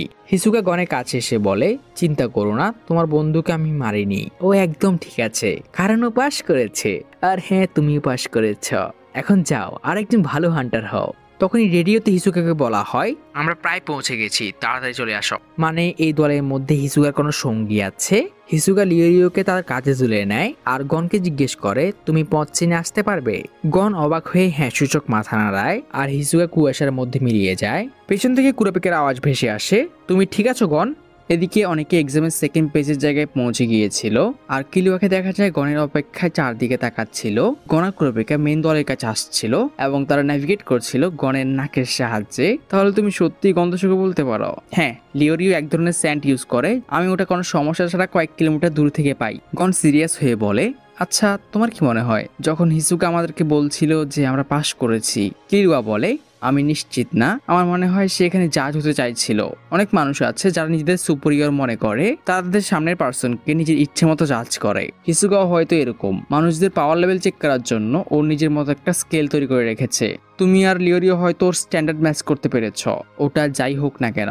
গন বলে, কিন্তু ওর সামনে তো আমরা দাঁড়াতেই পারিনি, তুমি ওকে একটা হিট করেছিলে, ওটা এই জন্য কারণ আমি ওকে সারপ্রাইজ করে দিয়েছিলাম। কিন্তু লিওরিও তো ওর উপর আঘাতই করতে পারেনি, কিন্তু সে ওকে যেতে দিয়েছে। কুরোপিকে বলে, বা এমনটাও হতে পারে যারা নিজেরা কোনো ইউনিক স্কিল নিয়ে জন্ম নিয়েছে, তারা নিজেদের আশেপাশের মানুষগুলোর স্কিল আর পটেনশিয়ালিটি বুঝতে পারে, তারা ভবিষ্যতে গিয়ে শক্তিশালী পার্সন বা কোনো স্কিল হান্টার হবে। তো ওর মতে এখন তোমাদের মারা হয়তো ওয়েস্ট ছিল।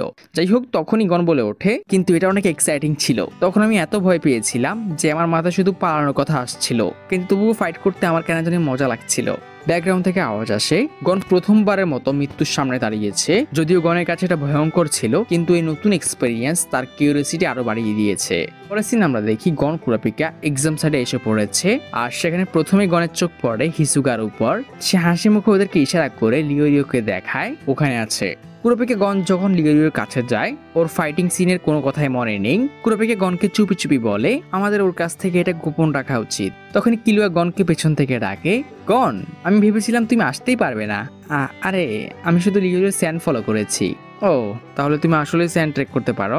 এদিকে সাতোতা সকল অ্যাপ্লিকেন্টদেরকে ডেকে বলে এখান থেকে তোমাদের সেকেন্ড পেজের যাত্রা শুরু। তো আমি এখন যাচ্ছি, তোমাদের সবার জন্য বেস্ট উইশ রইলো। আর সে তার অদ্ভুত সিগনেচার মুভ করতে করতে চলে যায়।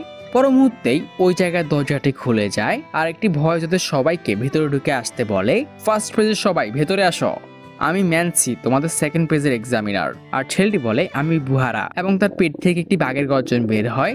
যাই হোক, সব অ্যাপ্লিকেন্ট ভাবছিল সেকেন্ড পেজে তাদেরকে কি পরীক্ষা দিতে হবে। তখনই ম্যানসি বলে এবারে পরীক্ষা হচ্ছে তোমাদের সবাইকে রান্না করতে হবে। যা শুনে সব অ্যাপ্লিকেন্ট অবাক হয়ে যায়, হান্টার এক্সামের সাথে রান্নার কি সম্পর্ক। অনেক অ্যাপ্লিকেন্ট এটা জিজ্ঞেস করে। তখন ম্যানসি বলে আমি তোমাদের এক্সামিনার, আমার যেমন খুশি আমি তেমন এক্সাম রাখবো। তোমাদের এমন একটি খাবার তৈরি করতে হবে যেটা আমাদের দুজনেরই ভালো লাগবে। এদিকে আমরা দেখি দূর থেকে সাতোতাস তাদের উপর নজর রাখছিল, যে বলে ম্যানসি আর বুহারা দুজন অনেক স্কিল্ড হান্টার। এখানে 50 জনের মতো আছে, কিন্তু যেভাবে ওরা এক্সাম নেয় হয়তো ওদের মধ্যে সর্বোচ্চ 10 জন পাস করবে। এদিকে বুহারা সোজা হয়ে দাঁড়ায় আর জমিন কাঁপতে শুরু করে। সে সবার উদ্দেশ্যে বলে তোমাদের প্রথম টাস্ক হবে তোমাদের এই জঙ্গল থেকে যে কোনো প্রজাতির পিগ ধরে আনতে হবে, আর পিগগুলো ধরে এনে তোমাদের এখানে থাকা ইনগ্রেডিয়েন্ট দিয়ে রান্না করতে হবে, এবং তোমাদের পাশ করার জন্য সেটা আমাদের দুজনেরই পছন্দ হতে হবে। তো এক্সাম শুরু হয়, সব অ্যাপ্লিকেন্ট জঙ্গলের দিকে দৌড়াতে শুরু করে। এদিকে ম্যানসি বলে হ্যাঁ যে কোনো ধরনের পিক। বুহারা এখানে শুধু এক ধরনের পিক আছে। ছেলেটি বলে আশা করি কেউ মারা যাবে না। এদিকে জঙ্গলে সার্চ মিশন চলছিল, সবাই অনেকক্ষণ ধরে খুঁজে। আর সর্বপ্রথম গন্ডা কিছু পিকদেরকে খুঁজে পায়, কিন্তু এগুলো হাড্ডি চাবাচ্ছিল। আর গন্ধের এটা বুঝতে বেশি দেরি হয় না, এগুলো মাংসাশী, সিংহ কুমির এগুলোর মতো। পিকগুলো ওদেরকে দেখেই খাওয়ার জন্য তাড়া করে। সব অ্যাপ্লিকেন্টরা ওটা খেয়াল করে, যাদের অ্যাপ্লিকেন্টটা তাড়া করার কথা সেগুলো এখন অ্যাপ্লিকেন্টে তাড়া করে বেড়াচ্ছে।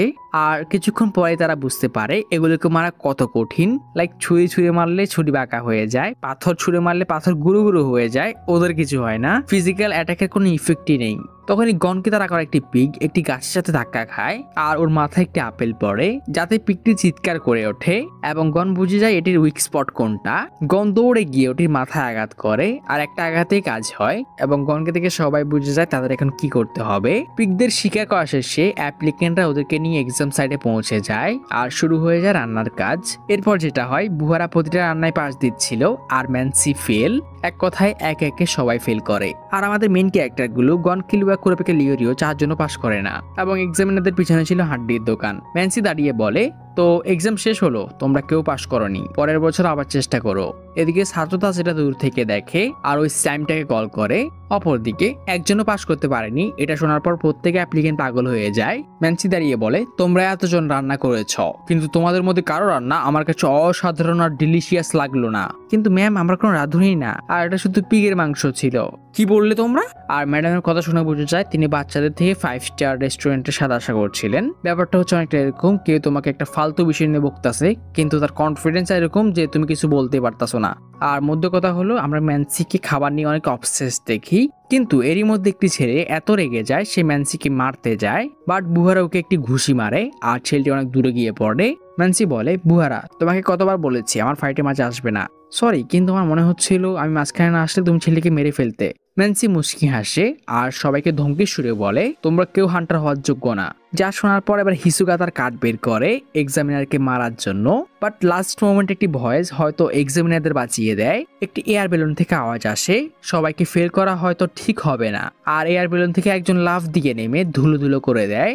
একটি বৃদ্ধ বেরিয়ে আসে। ম্যানসি বলে ইনি হচ্ছে হান্টার অ্যাসোসিয়েশন কমিটির প্রধান, চেয়ারম্যান ন্যাটেরো। বৃদ্ধ লোকটি বলে আমি এতটাও মহান না, আমি শুধু এরকম ছোটখাটো সমস্যা হলেই বেরিয়ে আসি। এখন ডিয়ার ম্যানসি, সবাইকে ফেল করা হয়তো ঠিক হবে না, তুমি ওদেরকে আরেকটা চান্স দাও, বাট আমি খেয়াল করে তাদের চোখের সমস্যা আছে।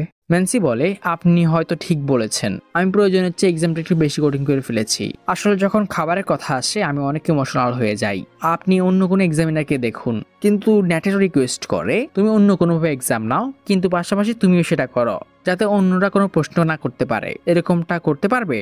ম্যান্সি এতে রাজি হয়ে যায় আর নতুন পরীক্ষার ঘোষণা দেয়, আমরা সবাই ডিম শুদ্ধ করব। সিরিয়াসলি তারা এয়ার বেলুনে করে সকল অ্যাপ্লিকেন্টদের নিয়ে একটি বড় পাহাড়ের উপর যায় আর পাহাড়ের একটি ফাটলের মধ্যে সবাইকে তাকাতে বলে, এবং যখন সবাই ওর মধ্যে তাকায় ফাটল দিয়ে প্রচন্ড বাতাস বেরিয়ে আসে, যার প্রেশার এত বেশি ছিল কয়েকজনকে সেটা দূরে সরিয়ে দেয়। ম্যান্সি বলে, এখানে স্পাইডার ইগলরা তাদের ডিম দেয়, নিচের জালগুলোর দিকে তাকাও।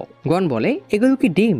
স্পাইডার ইগলরা এভাবে তাদের ডিম দিয়ে থাকে, আর এই ডিম এত ভয়ঙ্কর জায়গায় থাকার কারণে এগুলো অনেক রেয়ার। এগুলো কালেক্ট করা সবচেয়ে কঠিন কাজের মধ্যে একটা। এবং আর কোনো কথা না বলে ম্যান্সি ওই ফাটলের মধ্যে লাফ দিয়ে দেয় উপরে। বাকি সবাই ভাবছিল ডিম তো ও নিতে পারবে, কিন্তু উপরে উঠবে কিভাবে? তখনই ম্যান্সি যে স্পাইডার ইগলের জাল ধরে ঝুলেছিল সে ওটি ছেড়ে দেয় আর একটি ডিম নিয়ে সোজা নিচে পড়ে যায়। কিন্তু যত যাই হোক, এটা নারুটোর সাকুরা না। কিছুক্ষণ পরেই ফাটল দিয়ে আবার সে প্রবল বাতাস বেরিয়ে আসে আর ম্যান্সি ওই বাতাসের প্রেসারের সাথে সাথে ডিমটি নিয়ে উপরে উঠে আসে।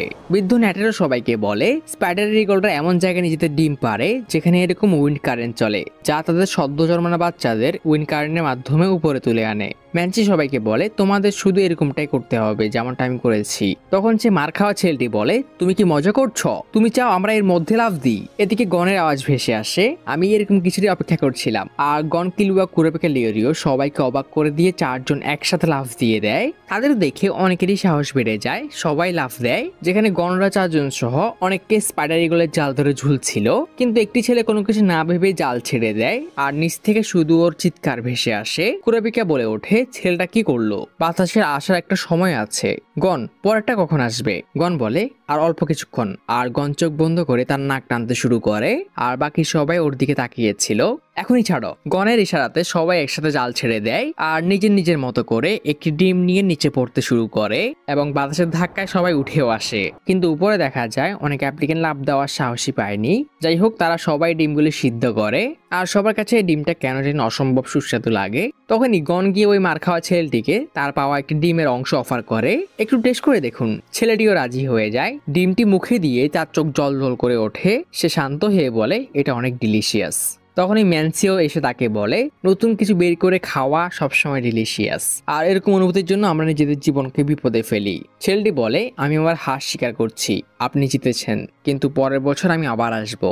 ব্যাকগ্রাউন্ডের ওই ভয়েসটি বলে, এই অ্যাপ্লিকেন্টরা জীবনের একটি মূল্যবান বিষয় শিখতে পেরেছে। কারোর জন্যই হান্টার হওয়া সহজ না, আর এখন শুধু 42 জন অ্যাপ্লিকেন্ট আছে যারা একে অপরের সাথে হান্টার হওয়ার জন্য কম্পিট করবে। হাই গাইস, তো গত এপিসোডে আমরা দেখেছি গন, কিলুয়া, কুরাপিকা, লিওরিও চারজনই হান্টার এক্সামের সেকেন্ড পেজ পার করে ফেলেছে, আর সেকেন্ড পেজের এক্সামের পরে মাত্র 42 অ্যাপ্লিকেন্ট বেঁচে আছে। আজকের ভিডিওতে আমরা পুরো হান্টার এক্সামকেই কভার করার চেষ্টা করব। তো চলো শুরু করা যাক। এপিসোডে শুরু হয় চেয়ারম্যান ন্যাটারো সবাইকে পাস করার জন্য কংগ্রাচুলেট করছিল। ন্যাটারো আরো বলে কালকে সকালের মধ্যে তারা এক্সামের জায়গায় পৌঁছে যাবে। তো থার্ড পেজের জায়গা অবধি পৌঁছানো অবধি তোমরা চাইলে রেস্ট করতে পারো বা ঘোরাঘুরি করতে পারো। কিন্তু আমাদের গন, কিলুয়া একটু আলাদা ম্যাটেরিয়ালের তৈরি, যেখানে বাকি সবাই সারাদিনের পরিশ্রমের পর বিশ্রামের কথা ভাবছিল। ওরা শিপ ঘুরে দেখতে চায়। পরের সিনে গন, কিলুয়াকে একজন শেফ রান্নাঘর থেকে ছুঁড়ে মারে। তারা খাবার চুরি করছিল। তো খাবার খেতে খেতে গন, কিলুয়া কথা বলতে শুরু করে। তখনই গন কিলুয়াকে ওর প্যারেন্টসদের কথা জিজ্ঞেস করে, আর কিলুয়া একদম ক্যাজুয়ালি বলে, আমার পুরো পরিবার অ্যাসাসিয়ান। গন বলে, তোমার মাও অ্যাসাসিয়ান? কিলুয়া অবাক হয়ে বলে, তুমি একটু হয়রান হওনি? মানুষ আমাকে এজন্যই পছন্দ করে যে আমি সিরিয়াস কিনা কেউ বুঝতেই পারে না।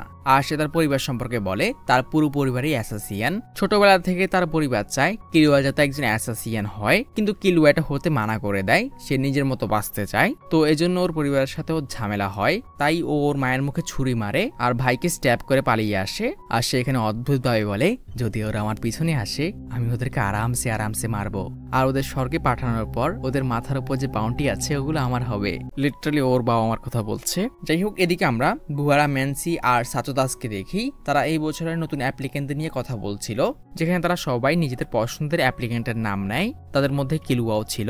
তখনই বুহারা হিসুয়ার কথা বলে, যখন ওই ছেলেটা তোমাকে মারতে আসছিল, যাকে আমি উড়িয়ে দিই, তুমি খেয়াল করেছিলে ওখানে একটি ছেলে ছিল যার থেকে খুনি ওরা বের হচ্ছিল। আমার মনে হয় না আমরা ওর সামনে দাঁড়াতে পারতাম। আর এখানে হিসুয়াকে নিয়ে সবাই একই কথা বলে। এদিকে গন আর কিলুয়ার কাছে চেয়ারম্যান ন্যাটেরো আসে। উনি ওদের এক্সাম সম্পর্কে জিজ্ঞেস করে, যেখানে গন অনেক এক্সাইটেড হয়ে উত্তর দেয়, এক্সাম আমার অনেক ভালো লাগছে, কারণ এখনো কোনো কিছু রিটেন আসেনি। আর কিলুয়া বলে তার কাছে এক্সামটা অনেক বেশি সহজ মনে হচ্ছে। সে চলেই যাচ্ছিল, তখনই ন্যাটেরো ওকে ডেকে বলে, কারণ আমরা একটা গেম খেলি, আর যদি তোমরা জিততে পারো আমি এখনই তোমাদেরকে হান্টার বানিয়ে দেবো। যা শুনে গন অনেক এক্সাইটেড হয়ে ওঠে, আর কিলুয়াও রাজি হয়ে যায়। ট্রেনিং হলে পৌঁছানোর পর ন্যাটেরো বলে, থার্ড পেজের জায়গা অব্দি পৌঁছাতে 9 ঘন্টা সময় আছে। এই 9 ঘন্টার ভেতর তোমরা যদি আমার থেকে বল নিতে পারো তোমরা জিতে যাবে, আর এটা করতে পারলেই আমি তোমাদেরকে হান্টার বানিয়ে দেবো, আর তোমরা যেমন চাও তেমন অ্যাটাক করতে পারো। প্রথমে কিলুয়া ট্রাই করে, আর সে ওর অ্যাসাসিয়ান টেকনিকটি ব্যবহার করে, যেখানে ওর অনেকগুলো শ্যাডো তৈরি হয়ে যায়। ন্যাটেরো এটা দেখে অনেক ইমপ্রেস হয়ে যায়, এটা অনেক হাই লেভেল অ্যাসাসিয়ান টেকনিক। অ্যাসাসিয়ান মানে হচ্ছে যারা টাকার জন্য খুন করে। কিলুয়া এখানে এটা অনেক ইজিলি নিচ্ছিল, এই বৃদ্ধ আমাকে কি করবে। তো সে প্রথমে ইজিলি বলটা নেওয়ার ট্রাই করে, কিন্তু সে সফল হচ্ছিল না। তখন সে রেগে ওঠে আর স্লাইড করে গিয়ে ন্যাটেরোর পায়ে কিক করে। কিলুয়া একটা হাসি দেয়, এখন কি করবে। এরপরেরটা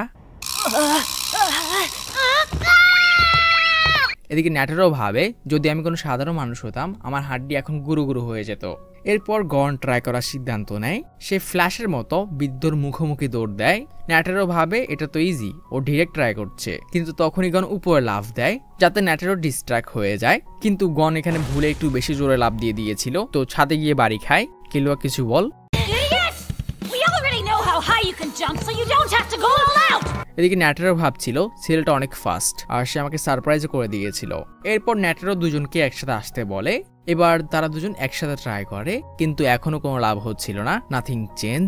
আর এভাবে কয়েক ঘন্টা কেটে যায়। এদিকে গন ভাবে অনেক সময় হয়ে গেছে, আমরা এভাবে ওর সাথে পারবো না। তো সে তার বুদ্ধি ইউজ করে, সে এবারও ওর দিকে ডিরেক্ট রাশ করে, কিন্তু এন্ড মোমেন্টে গিয়ে ওর জুতা খুলে দেয়। আর এই জুতার কিকটা লাগেও, মানে জুতা খুলে সে তার লাথির রেঞ্জ বাড়িয়ে নিয়েছে, যেটা ন্যাটেরো ভাবতেও পারেনি। তখনই পেছন থেকে কিলুয়া চলে আসে আর ওকে একটা লাথি মারে।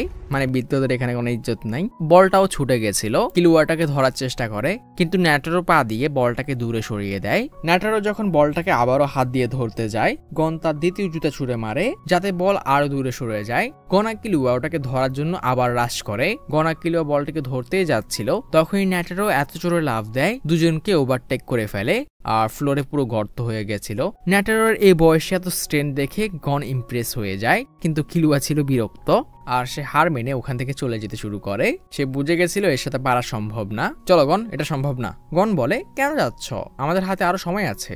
কিলুয়া বলে, তুমি বুঝছো না, আমরা ওর সাথে কখনো পারবো না। ও এখনো অব্দি নিজের ডান হাত আর বাম পা ব্যবহারই করেনি, ও আমাদের লিগের বাইরে, কিন্তু সে এখনো ট্রাই করতে চায়। আমি অ্যাটলিস্ট ট্রাই করবো যাতে ও ডান হাত ব্যবহার করে, আর আমাদের কাছে অনেক সময় আছে। আর কিলুয়া ওকে গুড লাক বলে ওখান থেকে চলে যায়, কিন্তু যাওয়ার সময় দুজনকে মেরে দেয়, কারণ ওরা ওর সাথে ধাক্কা খাইছিল। আর আমরা দেখি কিলুয়ার হাতের নখ অনেক লম্বা হয়ে আছে। যদি আমি নিজেকে না থামাতাম তাহলে হয়তো বৃদ্ধ এতক্ষণে মরে যেত। যাই হোক, গন এদিকে এখনো বিদ্যুৎ থেকে বল নেওয়ার ট্রাই করছিল, আর গনের মুভমেন্ট স্পিডও এখন অনেক ফাস্ট হয়ে গেছে। ন্যাটেরো এটা নোটিস করে, আর হঠাৎই গনের একটা অ্যাটাক থেকে বাঁচার জন্য ন্যাটেরো ভুলে তার সেকেন্ড হ্যান্ড ইউজ করে ফেলে। গন গিয়ে ধুম করে দেওয়ালে বাড়ি খায়। ন্যাটেরো ভাবে ও কি মারা গেছে। তখনই গন উঠে বসে একটা সাকসেসের হাসি দেয়, তুমি তোমার সেকেন্ড হ্যান্ড ইউজ করেছ।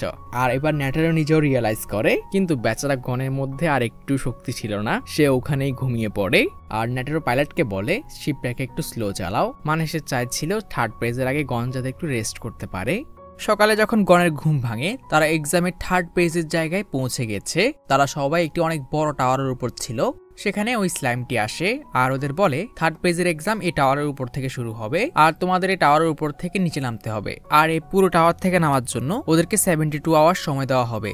এদিকে আমরা থার্ড পেজের এক্সামিনারকে দেখি, সে সব অ্যাপ্লিকেন্টদের উপর একটি সিসিটিভি রুম থেকে নজর রাখছে।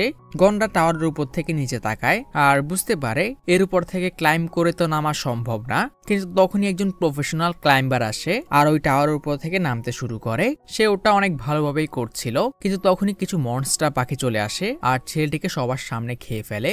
এটা দেখে সবাই বুঝে যায় অন্তত ক্লাইম্ব করে এখান থেকে নিচে নামা যাবে না।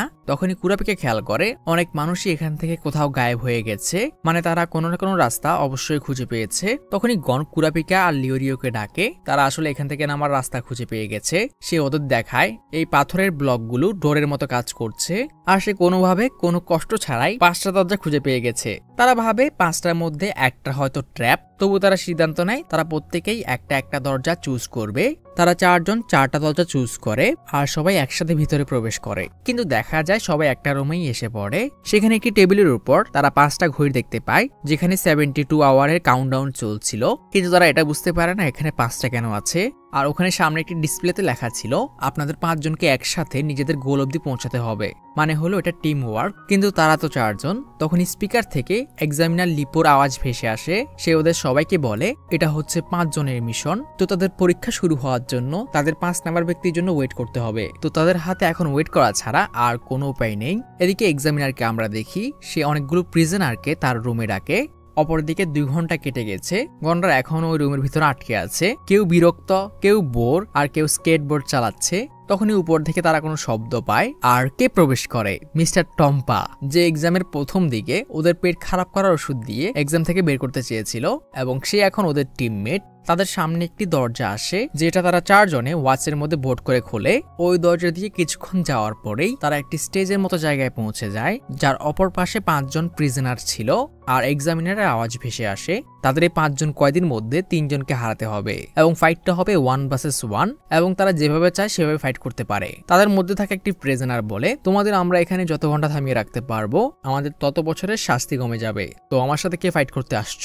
তো মধ্য কথা হলো আমাদের অ্যাপ্লিকেন্টরা এখন এই প্রিজনারদের সাথে ফাইট করবে। প্রথমে যে কয়েদিটি ছিল ওটার সাথে কুরাপিকা ফাইট করবে বলে, তখনই টম্পা এগিয়ে আসে। প্রথম ফাইট সে করতে চায়। টম্পা এখানে সবচেয়ে যে শক্তিশালী তার সাথে ফাইট করতে যাচ্ছে। টম্পা স্টেজের মাঝখানে যায়। প্রিজনারটি বলে আমার চ্যালেঞ্জ হচ্ছে আমরা 2 জন মৃত্যু অব্দি ফাইট করব, যা টম্পা সাথে সাথে অ্যাকসেপ্ট করে নেয়। আর এখানে 2 জনের শরীর থেকেই কিলিং অরা বের হচ্ছিল।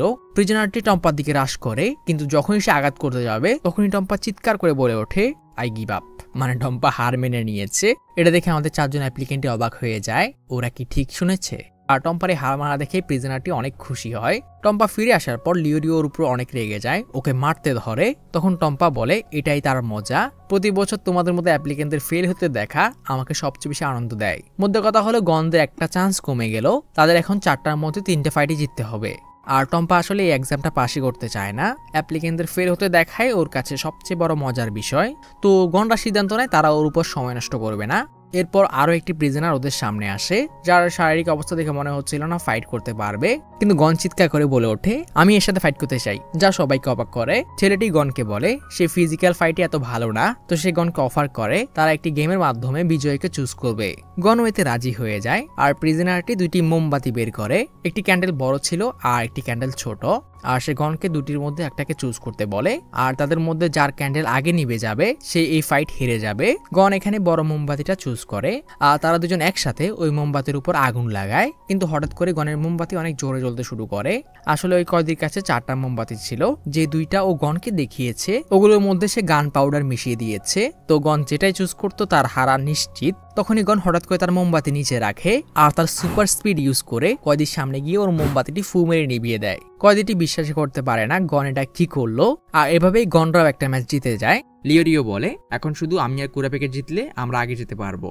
আর প্রিজনারদের পক্ষ থেকে ছিল ম্যাজিতামি নামে একজন লীল মানুষ, আর এর সাথে লড়াই করার জন্য কুরাপিকা এগিয়ে যায়। মাজিতানি কুরাপিকাকে একদম লাইটলি নেয় আর তাকে ওর শরীরে ট্যাটু দেখিয়ে বলে আমার বডিতে 19টা ট্যাটু আছে, আর তোমাকে মারার পর আমার 20 নম্বর ট্যাটু কমপ্লিট হয়ে যাবে।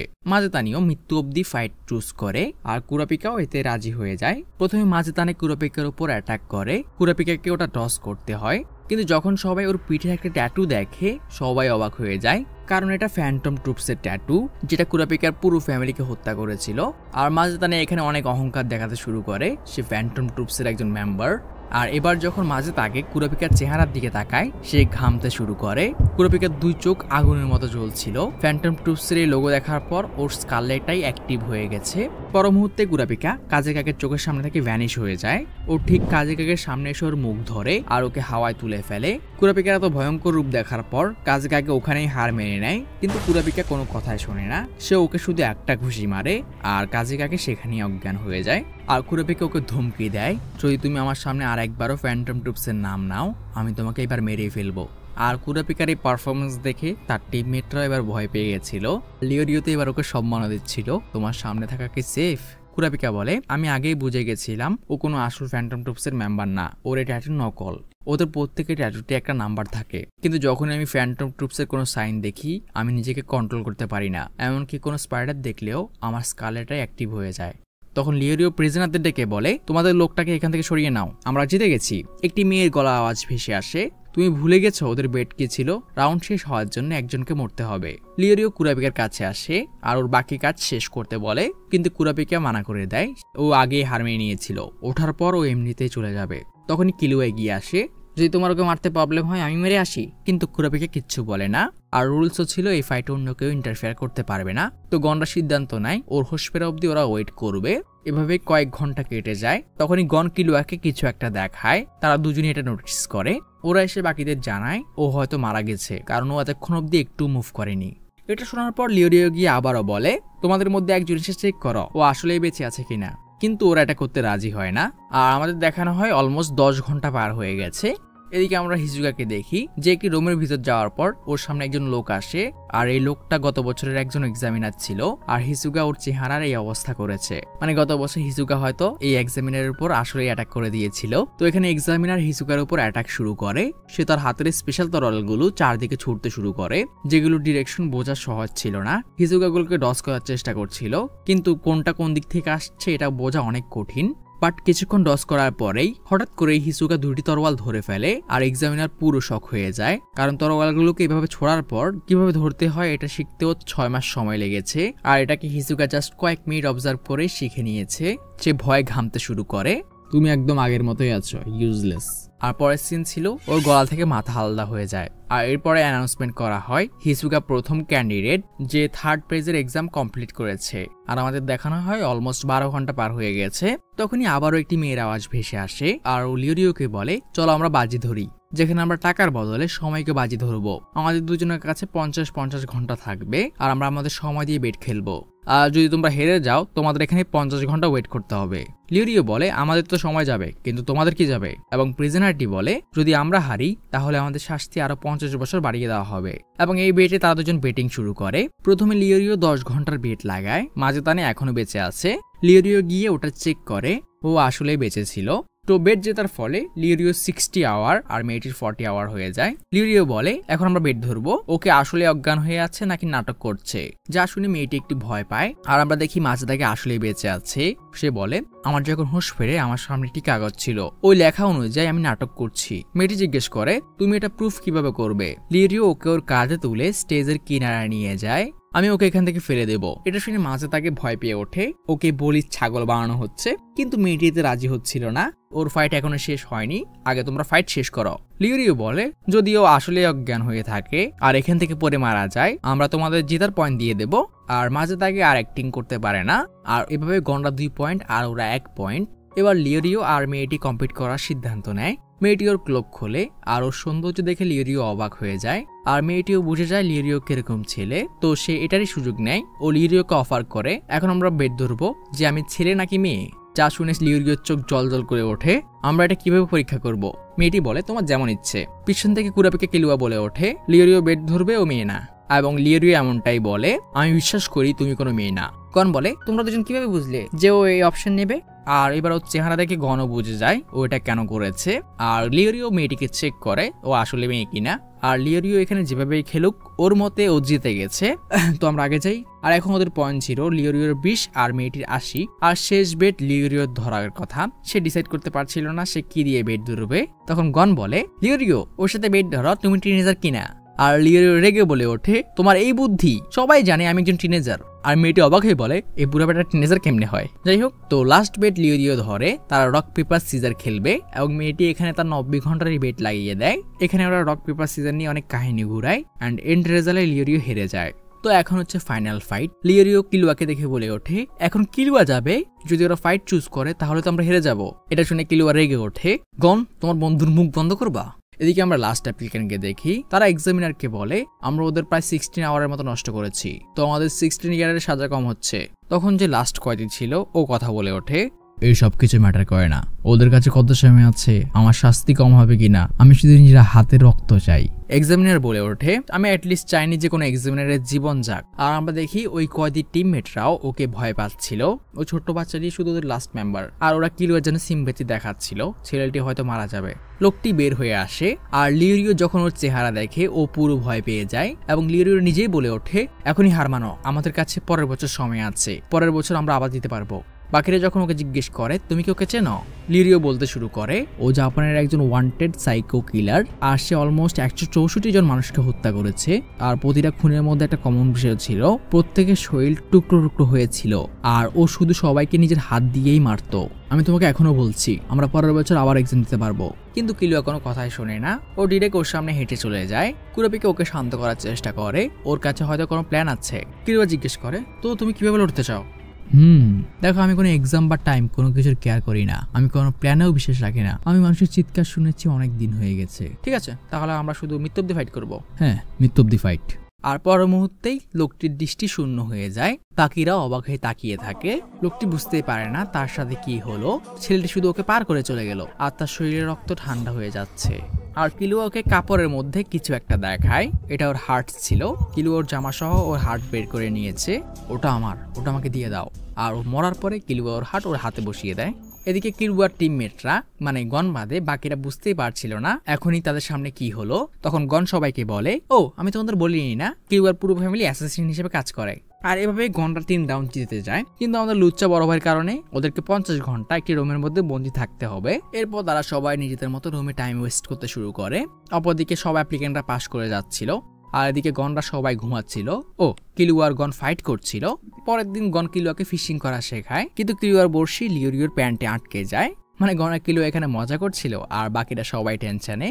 যাই হোক, কোনো না কোনোভাবে 50 ঘন্টা শেষ হয়, আর বাকি যে সময় ছিল তাদেরকে বিভিন্ন ট্র্যাপ পার করতে হয়, এবং এইভাবেই তারা দুটি দরজার সামনে এসে পড়ে, যার মধ্যে একটি দিয়ে তারা সবাই যেতে পারবে, যেটা পার করতে 14 ঘন্টা সময় লাগবে। আর এত সময় ওদের কাছে ছিল না। আর অন্য যে দরজা ছিল ওটা শর্টকাট, ওটা দিকে তাড়াতাড়ি যাওয়া যাবে, কিন্তু তাদের 5 জনের থেকে 3 জনই শুধু ওখান দিয়ে যেতে পারবে। 2 জনকে এখানে চেন দিয়ে বন্দি করে যেতে হবে, এবং সেখানে ফাইট করার জন্য অস্ত্র ছিল। মানে এটাকে এমনভাবে সেট আপ করা হয়েছে যাতে তারা শেষে নিজেদের মধ্যেই লড়াই করে, এবং গনরা সিদ্ধান্ত নেয় তারা লং ডিস্টেন্স চুজ করবে। কিন্তু তখন টম্পা লিওরিওর উপর অ্যাটাক করে দেয়, আর কোনো উপায় না পেয়ে লিওরিওকে ওর সাথে ফাইট করতে হয়। আর এদিকে যখন টাইম শেষ হয় আমরা দেখি ওরা 5 জনই পাস করে গেছে, এবং আমাদের একটি ফ্ল্যাশব্যাক দেখানো হয়। শেষ অব্দি ওরা সবাই লম্বা রোডটিকে চুজ করেছিল, কিন্তু পথিমধ্যেই গন বুঝতে পারে এই দেওয়ালের অপর পাশেই শর্টকাটের রাস্তা আছে। তো তারা কি করে, দেওয়ালটিকেই ভেঙে ফেলে এবং শর্টকাটের রাস্তায় ঢুকে পড়ে। তো এভাবে তারা এই যাত্রায় বেঁচে গেছে। তখনই এক্সামিনারের আওয়াজ ভেসে আসে, সে সবাইকে 3rd পেজের এক্সাম পাস করার জন্য কংগ্রাচুলেট করে। আর এই এক্সামের পর শুধু 24 জন সার্ভাইভ করতে পেরেছে। তারা সবাই টাওয়ারের বাইরে আসে, এবং এক্সামিনার লিপো ওখানে ছিল। সে ওদের বলে, তোমাদের শুধু শেষ আর ফাইনাল ফেজটা বেঁচে আছে, আর ফাইনাল ফেজের এক্সাম জেবেন আইল্যান্ডে হবে।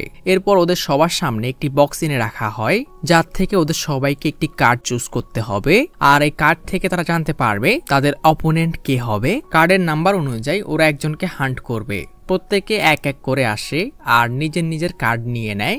লিপো বলে, তোমাদের কার্ডে যে নাম্বার আছে ওই নাম্বারের অ্যাপ্লিকেন্টকে তোমাদের হান্ট করতে হবে, আর ওর কাছ থেকে ওর কার্ড নিতে হবে। এটার জন্য তোমরা চাইলে ওকে মেরেও ফেলতে পারো। আর এখানে প্রত্যেকের ড্রেসে একটা নাম্বার ছিল, আর এই নাম্বারটা কিন্তু ওদের প্রথমে দেওয়া হয়েছিল। কিন্তু গন যখন ওর কার্ড বের করে ও দেখে ও হিসুগার নাম্বার পেয়েছে, মানে এখন ওকে হিসুগার কার্ড চুরি করতে হবে। লিপো ওদের রুলস আরো ডিটেলসে বলে, তোমাদের নিজের কার্ডে 3 পয়েন্ট থাকবে, আর তোমাদের টার্গেটের পার্সনের ব্যাজের 3 পয়েন্ট থাকবে, টোটাল 6 পয়েন্ট। আর তোমাদের টার্গেট বাদে বাকি যারা আছে ওদের কার্ডের 1 পয়েন্ট। আর তোমরা যদি 6 পয়েন্ট জোগাড় করতে পারো তাহলে তোমরা পাস হয়ে যাবে। এই মিশন কমপ্লিট করার জন্য ওদের হাতে 7 দিনের সময় থাকবে, আর যে এই পয়েন্ট নিয়ে 7 দিন সার্ভাইভ করতে পারবে ও ডিরেক্ট ফাইনাল এক্সামে পৌঁছে যাবে। এরপর সবাই একটি বোটে করে ওই আইল্যান্ডের দিকে রওনা দেয়, যেখানে আমাদের 2 বন্ধু গন আর কিলুয়া একজন আরেকজনকে নিজেদের টার্গেট দেখাতে ভয় পাচ্ছিল। গনের টার্গেট যদি কিলুয়া হয় বা কিলুয়া টার্গেট যদি গন হয়, কিন্তু তারা বন্ধুত্বের খাতিলে দুজনকে নিজেদের নাম্বার দেখিয়ে দেয়, আর তারা খুশি হয় কারণ তারা একজন আরেকজনের টার্গেট না। গনের টার্গেট নাম্বার 44 তো হিসুগা ছিল, কিন্তু কিলুয়ার 99 টার্গেট কে এটা এখনো তারা জানে না। আর গন কিন্তু ভয়ও পাচ্ছিল কারণ তার টার্গেট হচ্ছে হিসুগা, আর সেটাও জানতো হিসুগা ওর থেকে অনেক অনেক গুণ বেশি শক্তিশালী, তো তাকে বুদ্ধি দিয়ে খেলতে হবে। কিলুয়াকে বলে তুই বেঁচে ফিরে আসলেই হবে। সবাই জেবেল আইল্যান্ডে পৌঁছে যায়, যেখানে প্রত্যেককে এক এক করে পাঠানো হয়। যে সিরিয়াল অনুযায়ী ওরা গত এক্সাম পাস করেছিল, তো প্রথম হিজুগাকেই বের করা হয়। আর যে যত আগে যাবে তার কাছে তত বেশি অ্যাডভান্টেজ থাকবে। আর এভাবেই একে একে করে সবাই বেরিয়ে পড়ে। এদিকে গন হিজুগার সাথে ওর এনকাউন্টারের কথা ভাবছিল, হিজুগাকে সে কিভাবে হারাবে। তখনই গন দুজন ক্যান্ডিডেটকে দেখে একজন আরেকজনের পিছা করছে। লুকিয়ে থাকা ক্যান্ডিডেট পিছন থেকে সামনেওয়ালার দিকে তীর ধনুক ছুঁড়ে মারে, কিন্তু তীর লাগতেই যাবে তখনই ওই অ্যাপ্লিকেন্ট ডস করে ফেলে, কিন্তু সে ছোট্ট একটা কাট খায়, বাট ওটাও শরীর ছুঁয়ে বেরিয়ে যায়। কিন্তু যখন ছেলেটি পেছনে তাকায় ওর পিছে কেউ ছিল না, ও ওখান থেকে চলে গেছে। আর ছেলেটি যখন তার রিফ্লেকশন নিয়ে গর্ব করতে যাবে তখনই সে দুর্বল অনুভব করে আর ওখানেই প্যারালাইজ হয়ে যায়, কারণ ওই মেয়েটির তীরে বিষ ছিল। আর ও ছেলেটির আইডি নিয়ে ওখান থেকে চলে যায় এবং গন এটা পুরোটাই অবজার্ভ করে। আর ওর মাথায় একটা বুদ্ধি আসে, ও লং ডিস্টেন্স ফাইট নেবে। ওর ফিশিং রড দিয়ে প্র্যাকটিস করতে শুরু করে। এই বর্ষি দিয়ে দূর থেকে ও হিসুগার কার্ডটি চুরি করে নেবে। কিন্তু কথা হলো হিসুগা তো একটা জায়গায় দাঁড়িয়ে থাকবে না, ও তো মুভ করতে থাকবে। তো গনকে কোনো মুভিং অবজেক্টে হিট করার প্র্যাকটিস করতে হবে। প্রথমে ও ফলকে গাছে টাঙিয়ে ওটাতে হিট করার প্র্যাকটিস করে, আর কিছুক্ষণের মধ্যেই ওটাতে সাকসেসফুল হয়ে যায়। কিন্তু ও স্যাটিসফাইড ছিল না, কারণ হিসুগা আরো অনেক বেশি ফাস্ট হবে। আর আমরা দেখি গনকেও একটি ছেলে লুকিয়ে লুকিয়ে ফলো করছে। এদিকে গনের সামনে একটি ব্যাঙ আসে, আর যখন গন বর্ষি দিয়ে ওটাকে ধরার চেষ্টা করে ওটা ডস করে নেয়। আর গনের মাথায় একটা বুদ্ধি আসে, যদি সে বর্ষি দিয়ে কোনো পাখিকে হিট করতে পারে তাহলে হয়তো ওর হিসুগার সামনে একটা চান্স আছে। আর গন এটারই প্র্যাকটিস করতে শুরু করে। ও নদীর পাশে বার্ডগুলোকে হিট করার ট্রাই করছিল। এভাবেই প্র্যাকটিস করতে করতে সকাল থেকে সন্ধ্যা হয়ে যায়। এদিকে আমরা লুচ্চা ভাই লিওরিওকে দেখি, ও নিজের টার্গেটকে খুঁজছিল। আর কুরাপিকা একটি বিশাল গাছের উপর থেকে পুরো জঙ্গলের উপর নজর রাখছে, আর সে গাছের উপরে বিশ্রাম নেওয়ার ডিসাইড করে। এদিকে গন সারাদিন প্র্যাকটিস করে এক্সস্টেড হয়ে পড়ে, কিন্তু সে সারাদিনে একটাও পাখিকে হিট করতে পারেনি এবং সে সেখানেই ঘুমিয়ে পড়ে। সকালবেলা গনের ঘুম ভাঙে, ও একটি পাখিকে মাছ ধরতে দেখে। আর ওর মাথায় আরো একটা বুদ্ধি আসে, যখন ওর অপোনেন্টের মনোযোগ অন্যদিকে হবে তখনই ও ওর উপর হামলা করে ওর আইডি চুরি করার চেষ্টা করবে। আর এভাবে যখন একটি পাখি শিকার করছিল সে সময় গন অ্যাটাক করে আর পাখিটিকে ধরে ফেলে, এবং পেছন থেকে ওই ছেলেটি এখনো ওর উপর নজর রাখছিল এবং সে গনের প্রোগ্রেস দেখে কেন জানি খুশি হয়। আর আমরা দেখি গনের প্র্যাকটিস করতে করতে হাতের ছাল অব্দি উঠে গেছে। আর এখন গনের মিশন হচ্ছে ও এত বড় জঙ্গলে হিসুগাকে কিভাবে খুঁজে বের করবে। তখনই তার পাশে কয়েকটা লাল প্রজাপতি আসে আর ওর চোট পাওয়া হাতের দিকে ঘুরতে শুরু করে, এবং গনের মনে পড়ে হিসুগার শরীরেও একটা চোট ছিল। আর আমাদের হিসুগাকে দেখানো হয় ওর কাছেও এই একই বাটারফ্লাই ঘুরছে।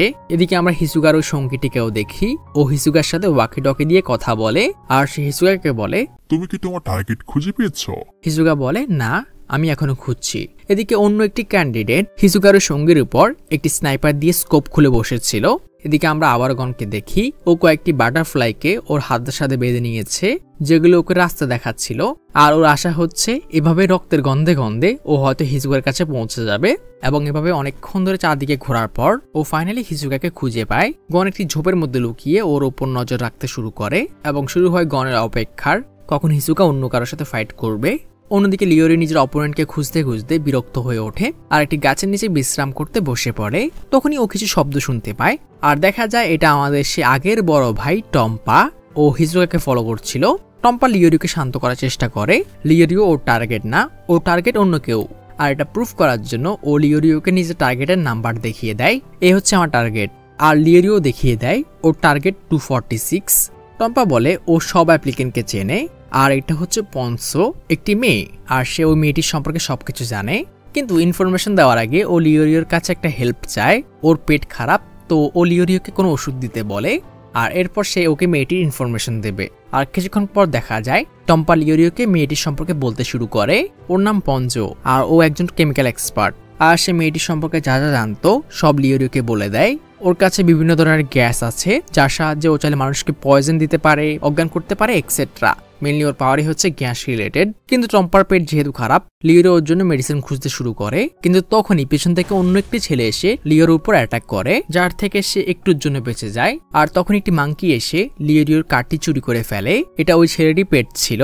তখন টম্পা বলে লিওরিওই ওর আসল টার্গেট, আর যে কার্ড ও লিওরিওকে দেখিয়েছিল এটা আসলে ওই ছেলেটার।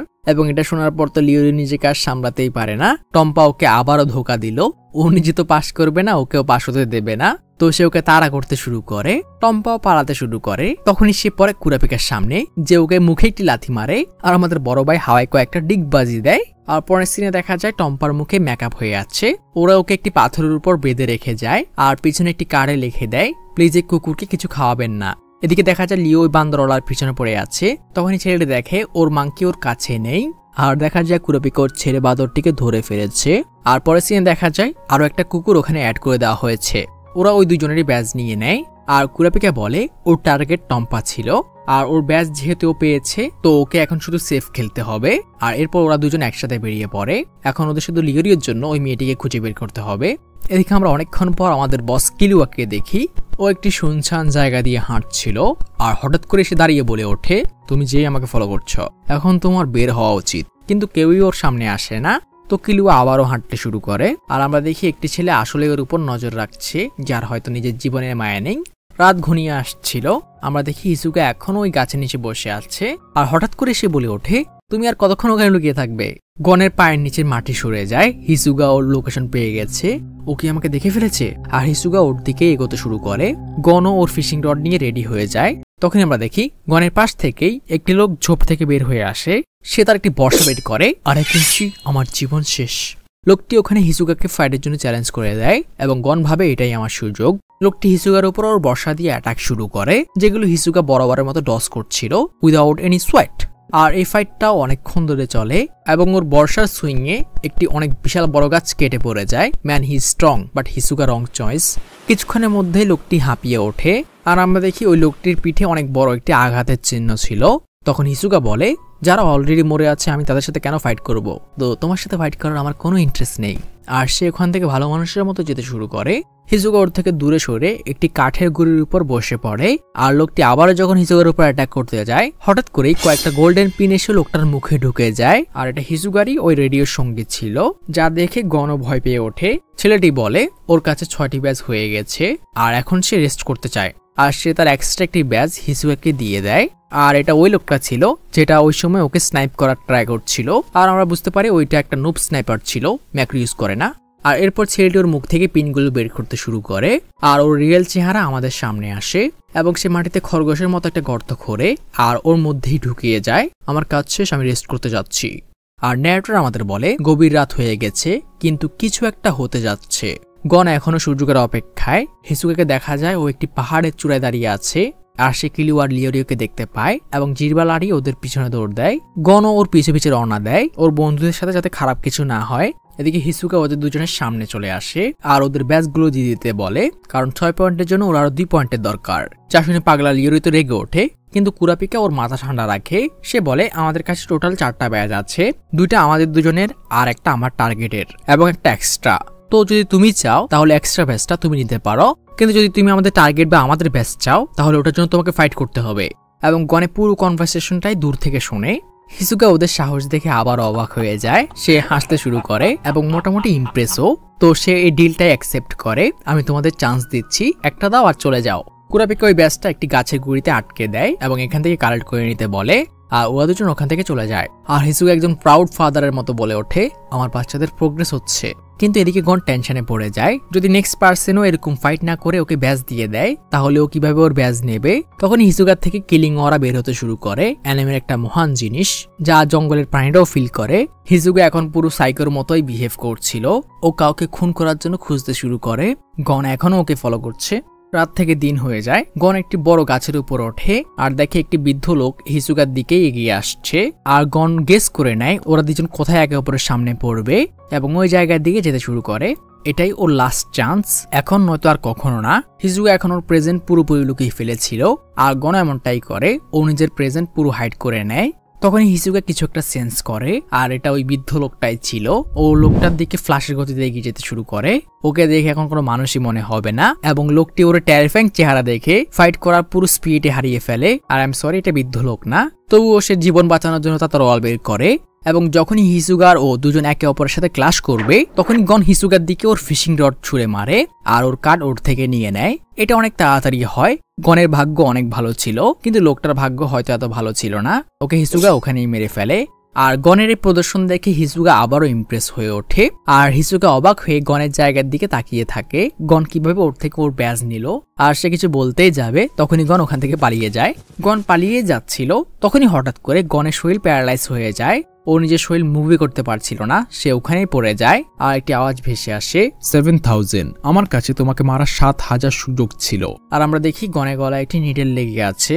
ও গনের কাছ থেকে ওর সব ব্যাজ নিয়ে নেয় আর বলে, তোমার নিজের আশেপাশেও নজর রাখা উচিত। কিছুক্ষণ পর যখন গনের হুঁশ ফেরে, ও দেখে ওর সামনে ওই লোকটা মরে পড়ে আছে। আর এটা হিসুগার কাজ ছিল।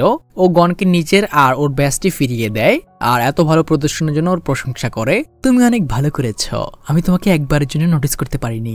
আর এই লোকটার পয়জন যে কোনো নর্মাল মানুষের উপর 10 দিন থাকে। আর হ্যাঁ, এক্সাম শেষ হতে আর মাত্র 3 দিন বাকি আছে। আর এটা বলেই সে ওখান থেকে যেতে শুরু করে। তখনই গন বলে ওঠে, তোমার নিজের ব্যাজ লাগবে না? হিসুগা বলে, যে তোমার সামনে পড়ে আছে ওই আমার টার্গেট ছিল, তো ওকে মিলিয়ে আমার 6 পয়েন্ট কমপ্লিট হয়ে গেছে। তখনই গন দাঁড়িয়ে পড়ে আর বলে, আমি তোমার দয়া চাই না, আমি তোমার থেকে এটা ফাইট করে নেব। হিসুগা ওর থেকে ঘুরে তাকায় আর ওর মুখে একটা ঘুষি বসায়। আর এই ঘুষি এত পাওয়ারফুল ছিল গনের থোবরা বদলে যায়। যেদিন তুমি আমাকে এরকম ঘুষি মারতে পারবে, ওই দিন আমি তোমার থেকে ব্যাজ নিয়ে নেব। পরের সিনে দেখা যায় রাত হয়ে গেছে, গন একটি গাছের গুড়ির ভিতর ছিল। আমরা গনকে প্রথমবার রাগী আর ডিসঅ্যাপয়েন্টেড দেখি। শান্ত ছেলেকে হিসুগা বাঘ বানিয়ে দিয়েছে। এদিকে কিলুয়া জঙ্গলে হাঁটতে হাঁটতে আবারও বলে ওঠে, তুমি নিজের সময় নষ্ট করছ, আমি তোমাকে নিজের উপর অ্যাটাক করার চান্সই দেব না। কিন্তু ওই ছেলেটা এখনো লুকিয়েছিল আর সে ভাবে সে কিলুয়াকে ঘুমানো অবস্থায় হামলা করবে। সবসময় তো সে আজ জেগে থাকতে পারবে না। কিন্তু তখনই সে দেখে কিলুয়া ওর দিকে এগিয়ে আসছে। সে ভয়ে কাঁপতে শুরু করে, কারণ সে শিওর না কিলুয়াকে সে নরমালি হারাতে পারবে কিনা। আর যদি সে এমনটা করতে না পারে, তার বড় 2 ভাই তার হাড্ডি আস্ত রাখবে না। কিন্তু তখনই ওর 2 ভাই ওর পেছনে চলে আসে। তুই একটি বাচ্চার থেকে ব্যাচ নিতে ভয় পাচ্ছিস? আর ওরা দুজন ওর ধুলাই করতে শুরু করে। আর বড় ভাইদের মার খেয়ে ছেলেটি তার সাহস ফিরে পায়। এখন তার ভাইরা তার পিছনে আছে, তো কিলুয়া ওকে হারানোর কোনো চান্সই নেই। আর সে ওকে অফার করে, পিচি, যদি তুমি এখান থেকে ভালোভাবে ফিরতে চাও তাহলে তোমার ব্যাচ আমাকে দিয়ে দাও। গন বলে, তুমি মরতে চাও? আর ছেলেটি ওর পেটে অনেক জোরে একটি লাথি মারে। কিন্তু আমাদের সিগমা গন পকেট থেকেও হার্ট বের করে না। আর ওর মধ্যে টাইগার সুপার আত্মা চলে আসে। এটা তোমার ব্যাচ না? তো তুমি নাম্বার 198, তো তোমাদের মধ্যে কেউ কি আমার টার্গেট? আর ওই 2 ছেলে ওর কথা শুনে ভয় পেয়ে যায়। আর ওরা 3 জনই অবাক হয়ে যায়, ও পকেট থেকে হাত বের না করে কিভাবে কার্ড নিল। আর তারা কিলুয়াকে আন্ডার এস্টিমেট করা ছেড়ে দেয়। তারা কিলুয়াকে 3 দিক দিয়ে ঘিরে ধরে। এদিকে অন্য একটি অ্যাপ্লিকেন্ট ওদের 4 জনের উপর নজর রাখছিল। এদিকে তখনই গন 3 ভাইয়ের মধ্যে একজনের পিছনে চলে আসে আর ওকে হস্টেজ বানিয়ে নেয়। যদি তোমাদের ভাইকে জীবিত দেখতে চাও তাহলে কার্ডগুলো দিয়ে দাও। আর কিলুয়া দেখে ওর ব্যাজের নাম্বার 197, তার মানে যে ভাই বাকি আছে ও 199 হবে। আর ওর বিহেভিয়ার আর মুভমেন্ট দেখে ওদের 3 জনেরই ওখানে অবস্থা খারাপ হয়ে গেছিল এবং ছেলেটি আর কোনো ফাইট না করে কিলুয়াকে ওর ব্যাজটি দিয়ে দেয়। এরপর কিলুয়া বাকি 2টি ব্যাজ ছুঁড়ে মারে। এখনো 3 দিন সময় আছে, যা ওগুলো নিয়ে নাও। আর আমরা দেখি ওই টাকমাতা হানজো ওখানে থাকা একটি কার্ড নিয়ে নেয় আর ভাবে এটা 197, যেটা হয়তো ওর টার্গেট। তার মানে কিলুয়া 199 রেখেছে। আর সে কিলুয়াকে থ্যাঙ্কস বলতে যাবে, সে দেখে এটি 198। আর হানজো বুঝে যায় কিলুয়া ছোড়ার সময় কার্ডটিকে বদলে দিয়েছে, মানে ছেলেটির পুরো পরিশ্রম বেকার। এদিকে 7 দিনের মধ্যে 6 দিন পার হয়ে যায় আর এক্সাম শেষ হতে আর মাত্র 1 দিন বাকি আছে, যেখানে কুরাপিকা আর লিও এখন ওই মেয়েটিকে খুঁজছিল। আর লিওরিও বলে, আমাদের এক্সামের স্টার্টিং এর জায়গায় যাওয়া উচিত, মেয়েটি হয়তো ওখানে ওয়েট করতে পারে।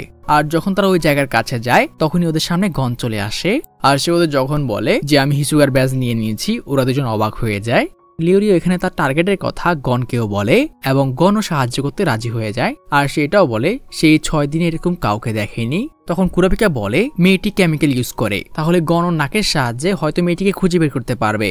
গন একটি উঁচু জায়গায় পৌঁছে মেয়েটি স্যান্ড পেয়ে যায়। যেমন আমরা জানি গনের নাক কুকুরের মতো, তো সে ওর গন্ধ খুব সহজে বের করে ফেলে। আর এভাবে কিছুক্ষণ চলার পর তারা গনের নাকের সাহায্যে একটি গুহা খুঁজে পায়। গন বলে মেয়েটি ওই গুহার ভিতরেই আছে। লিও ওই পাহাড়ের কাছে গিয়ে চেক করে আর ওদের জানায় ওখানে কোনো ট্র্যাপ তো নেই, তো এটা সেফ। কুরাপিকা বলে যদি তুমি 30 মিনিটের মধ্যে ফিরে আসতে না পারো তাহলে আমরা ভিতরে ঢুকবো। কিন্তু লিওরিও বলে 30 মিনিট পর তোমাদের আসতে হবে না, তোমরা এখান থেকে যেতে পারো, আমি কারো উপর ডিপেন্ডেন্ট হতে চাই না। কিন্তু কুরাপিকা গন এটা মানে না, আমরা সবাই একটা টিম। লিওরিও একটি লাইটার নিয়ে গুহার ভিতর প্রবেশ করে এবং সে হালকা একটু আলো দেখতে পায়। সে ওর লাইটার বন্ধ করে আর একটি ছুরি নিয়ে গুহার ভিতর প্রবেশ করে। ভিতরে সে একটি বৃদ্ধ লোককে দেখে যার নাম বরভেন, আর তার পাশেই বঞ্জ মেয়েটি বসেছিল। তখনই ববন লিওরিওকে বলে তুমি গুহার ভিতরতে চলে এসেছ, কিন্তু বাইরে যেতে পারবে না।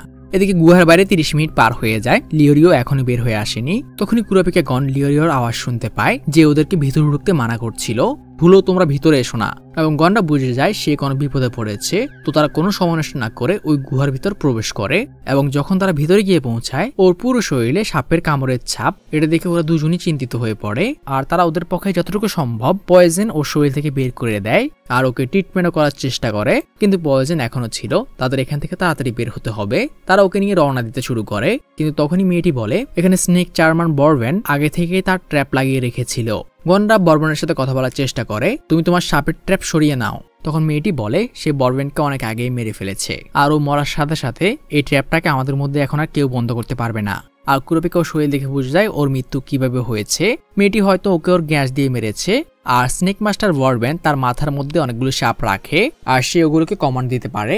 আর যেহেতু ও মরে গেছে, এখন সাপগুলো আর কারো কমান্ড শুনবে না, তার আগের কমান্ডের উপরে থাকবে। এক্সাম পাস করার থেকেও আমার কাছে আমার জীবন বেশি মূল্যবান, তো আমি এখানে থেকে এক্সামিনারদের আসার জন্য ওয়েট করব।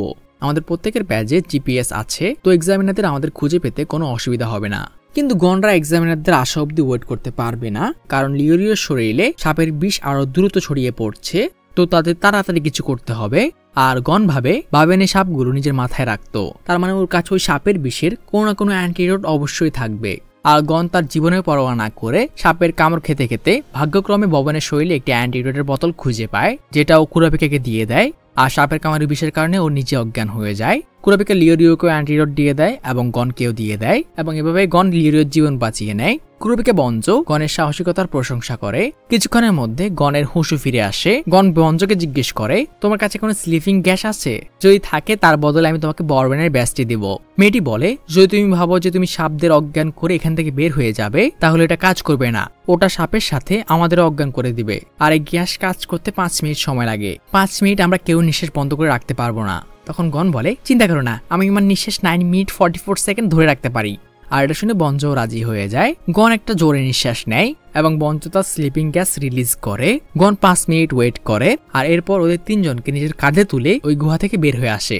ওদের সবাইকে বাইরে রাখে, আর মেয়েটি যেহেতু অজ্ঞান ছিল ও মেয়েটির কাছে বরবেনের ব্যাসটি রেখে দেয়। পরের দিন সকালে এক্সামিনারদের শিপ ওই দ্বীপে পৌঁছে যায়, আর সব অ্যাপ্লিকেন্টদের 1 ঘন্টার মধ্যে বোটের কাছে এসে পৌঁছাতে বলা হয়।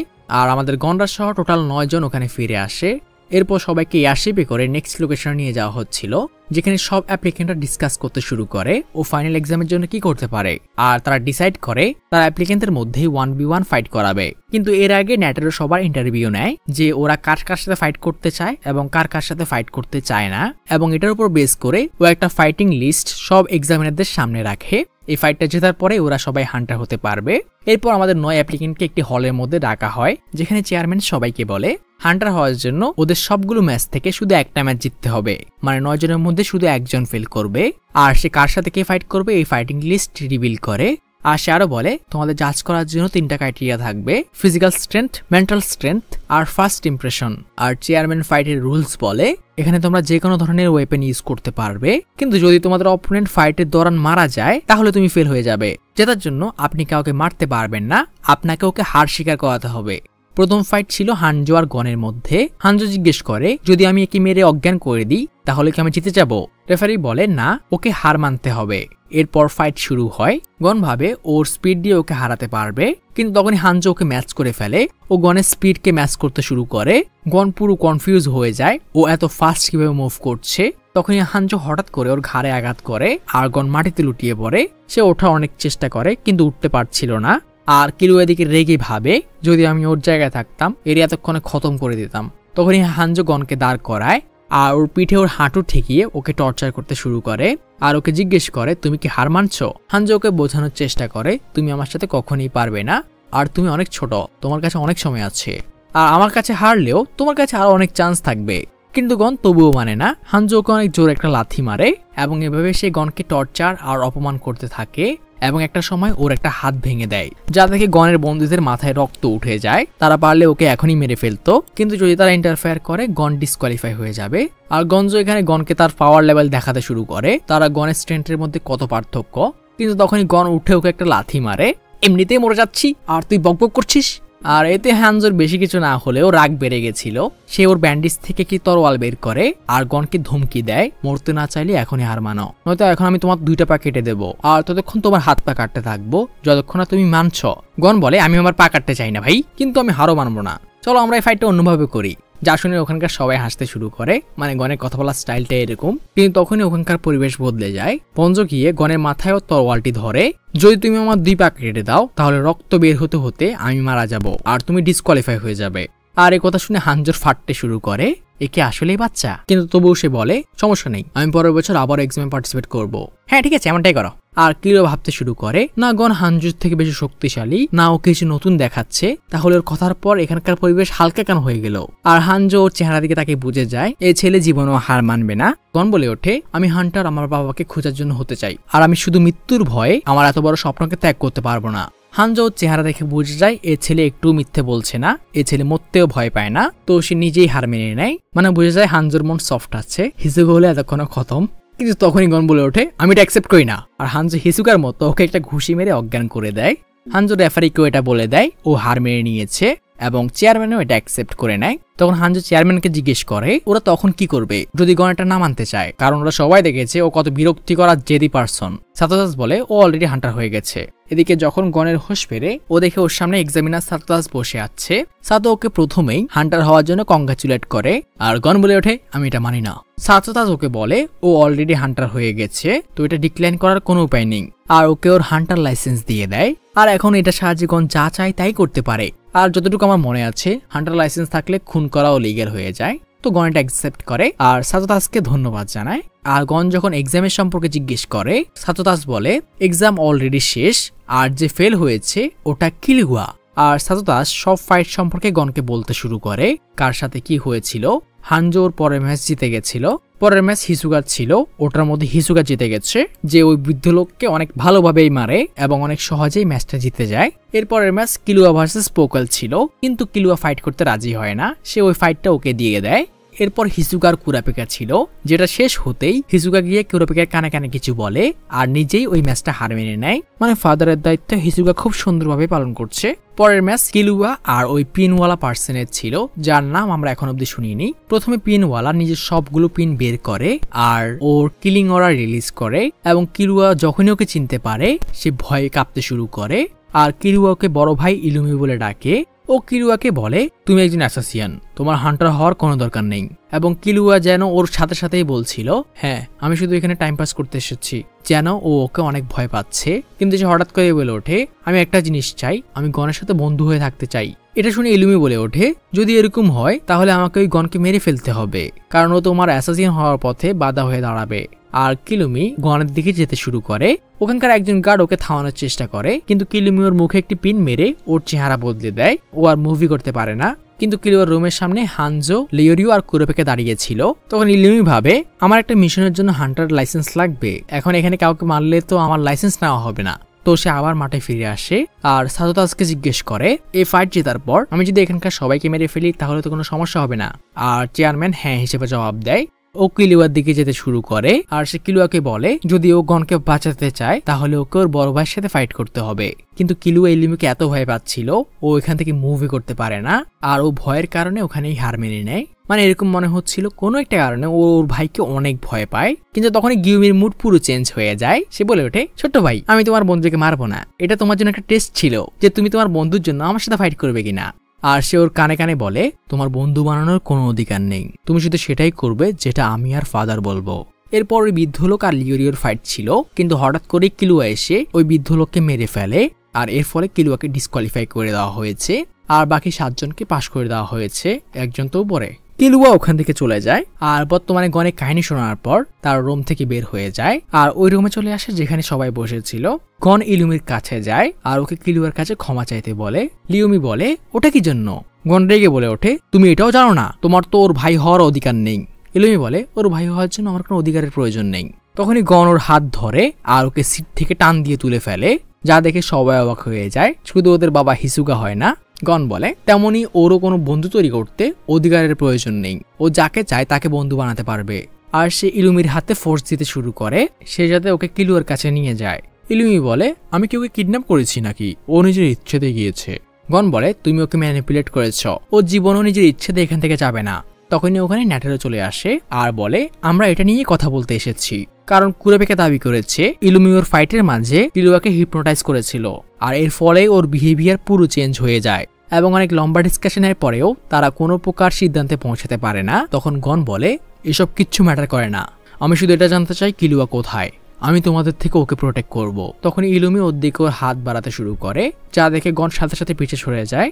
তখনই সেখানে আবার ওই স্লাইমটা চলে আসে। ও এখানে বাকি সবাইকে ওদের হান্টার লাইসেন্স দিতে এসেছে। ও এখানে সবাইকে হান্টার লাইসেন্সের বেনিফিট বলতে শুরু করে। এর সাহায্যে তোমরা 90% কান্ট্রিগুলোতে ফ্রিতে ঘুরতে পারবে আর 75% রেস্ট্রিক্টেড এরিয়াগুলোতে। যদি তোমরা এটা বেচার সিদ্ধান্ত নাও, তোমাদের 14 পুরুষ এটাতে বসে বসে খেতে পারবে। মানে যে কথাগুলো আমরা প্রথমেই দেখেছিলাম। কিন্তু সে সবাইকে ওয়ার্নও করে দেয় তাদেরকে তাদের কার্ডগুলো অনেক সাবধানের সাথে রাখতে হবে, কারণ যদি তারা এগুলোকে হারিয়ে ফেলে দ্বিতীয়বার আর পাবে না। এরপর সবাই ওখান থেকে বের হয়ে আসে। গন আবারও ইলুমির কাছে আসে আর আগের কথায় জিজ্ঞেস করে কিলুয়া এখন কোথায়। ও আমার বন্ধু, আমি ওকে অবশ্যই প্রোটেক্ট করব। আর ওকে সাপোর্ট করার জন্য ওখানে ওর বন্ধুরাও চলে আসে এবং ওদের ডিটারমিনেশন দেখে ইলুমি অবাক হয়ে যায়। সে বলতে শুরু করে, কিলুয়া আমাদের বাড়িতে ফিরে গেছে, যেটা কুকুরু মাউন্টেনের টপে। আর গন ওকে থ্যাঙ্কস বলে ওখান থেকে চলে যায়। তখন পাশ থেকে হিসুগা বলে ওঠে, তুমি কি যে কাউকে নিজের ঘরের লোকেশন এমনি বলে দাও? ইলুমি বলে, এটা কোনো বড় বিষয় না, ফ্যাকাল্টির বেশিরভাগ মানুষই আমাদের বাসার লোকেশন জানে। তখন হিসুগা ওকে ওর হাতের কথা জিজ্ঞেস করে, যেটা গন ধরেছিল। তখন ইলুমি বলে, ও শুধু আমার হাতে প্রেস করে ওটাকে ভেঙে দিয়েছে। এখন আমি বুঝতে পারছি তুমি ওকে বড় হতে কেন দেখতে চাও। হিসুগা বলে, ও আমার শিকার, যদি তুমি ওকে ফুলের টাকাও দাও আমি তোমাকে জীবিত ছাড়বো না। এদিকে আমরা গনদের দেখি ওরা ডিসকাস করছিল ওই কুকুরু মাউন্টেনটা কোথায়। ওখানে এক্সামিনার সাতোদাস চলে আসে আর ওকে সাইডে নিয়ে গিয়ে একটি মহান হান্টারের কাহিনী বলে, যে হান্টার যে জায়গাগুলো ডিস্ট্রয় হয়ে গেছিল ওখানকার মানুষদের গিয়ে নিজের টাকা দিয়ে হেল্প করতো আর ওদের এলাকাগুলোকে রিস্টোর হতে সাহায্য করতো। ও সব সময় ফিউচার জেনারেশনের জন্য ভালো কিছু করতে চায়, যাতে সবাই দুনিয়ার সব অদ্ভুত জায়গাগুলোকে এক্সপিরিয়েন্স করতে পারে। আর গন যদি বুঝতে পারে সে কার কথা বলছে, তো সে জিজ্ঞেস করে ওটা কে। আর সাতোদাস বলে, ওটা তোমার বাবা। আর গন ওকে থ্যাঙ্কস বলে ওখান থেকে চলে যায়। এদিকে কুরাপিকে একটি ল্যাপটপে ওই কুকুরু মাউন্টেনের লোকেশন বের করে ফেলে আর ওখানে যাওয়ার 3টে টিকিট বুক করে নেয়। কুরাপিকে জিজ্ঞেস করে, তাহলে আমরা কোন দিন যাচ্ছি? গন বলে, এখনই। আর তারা 3জন কিলুয়ার বাসার উদ্দেশ্যে রওনা দেয় আর তারা তাদের হান্টার এক্সামে একসাথে কাটানো সব মোমেন্টগুলোকে মনে করতে শুরু করে। এদিকে আমরা সাতোদাসের কাছে ম্যান্সি আর বুহারাকে দেখি। সাতোদাস এখানে বলে, আমি ভুলে গনকে বলেই দিচ্ছিলাম। আর এখানে হান্টার এক্সাম শেষ হয়। গনরা 3জনই হান্টার হয়ে গেছে, শুধু কিলুয়া বাদ রইল। আর এখন তারা বের হয়ে পড়েছে কিলুয়াকে ফিরিয়ে আনার জন্য। তো আমি আই থিঙ্ক এখানে কিছুদিন বিরতি নিব, আমরা ওয়ান পিস চালিয়ে যেতে চাই। আর কমেন্ট করে নিজেদের থট জানিও এই অ্যানিমে সম্পর্কে। তো চলো সবাই ভালো থেকো, টেক কেয়ার, আল্লাহ হাফেজ।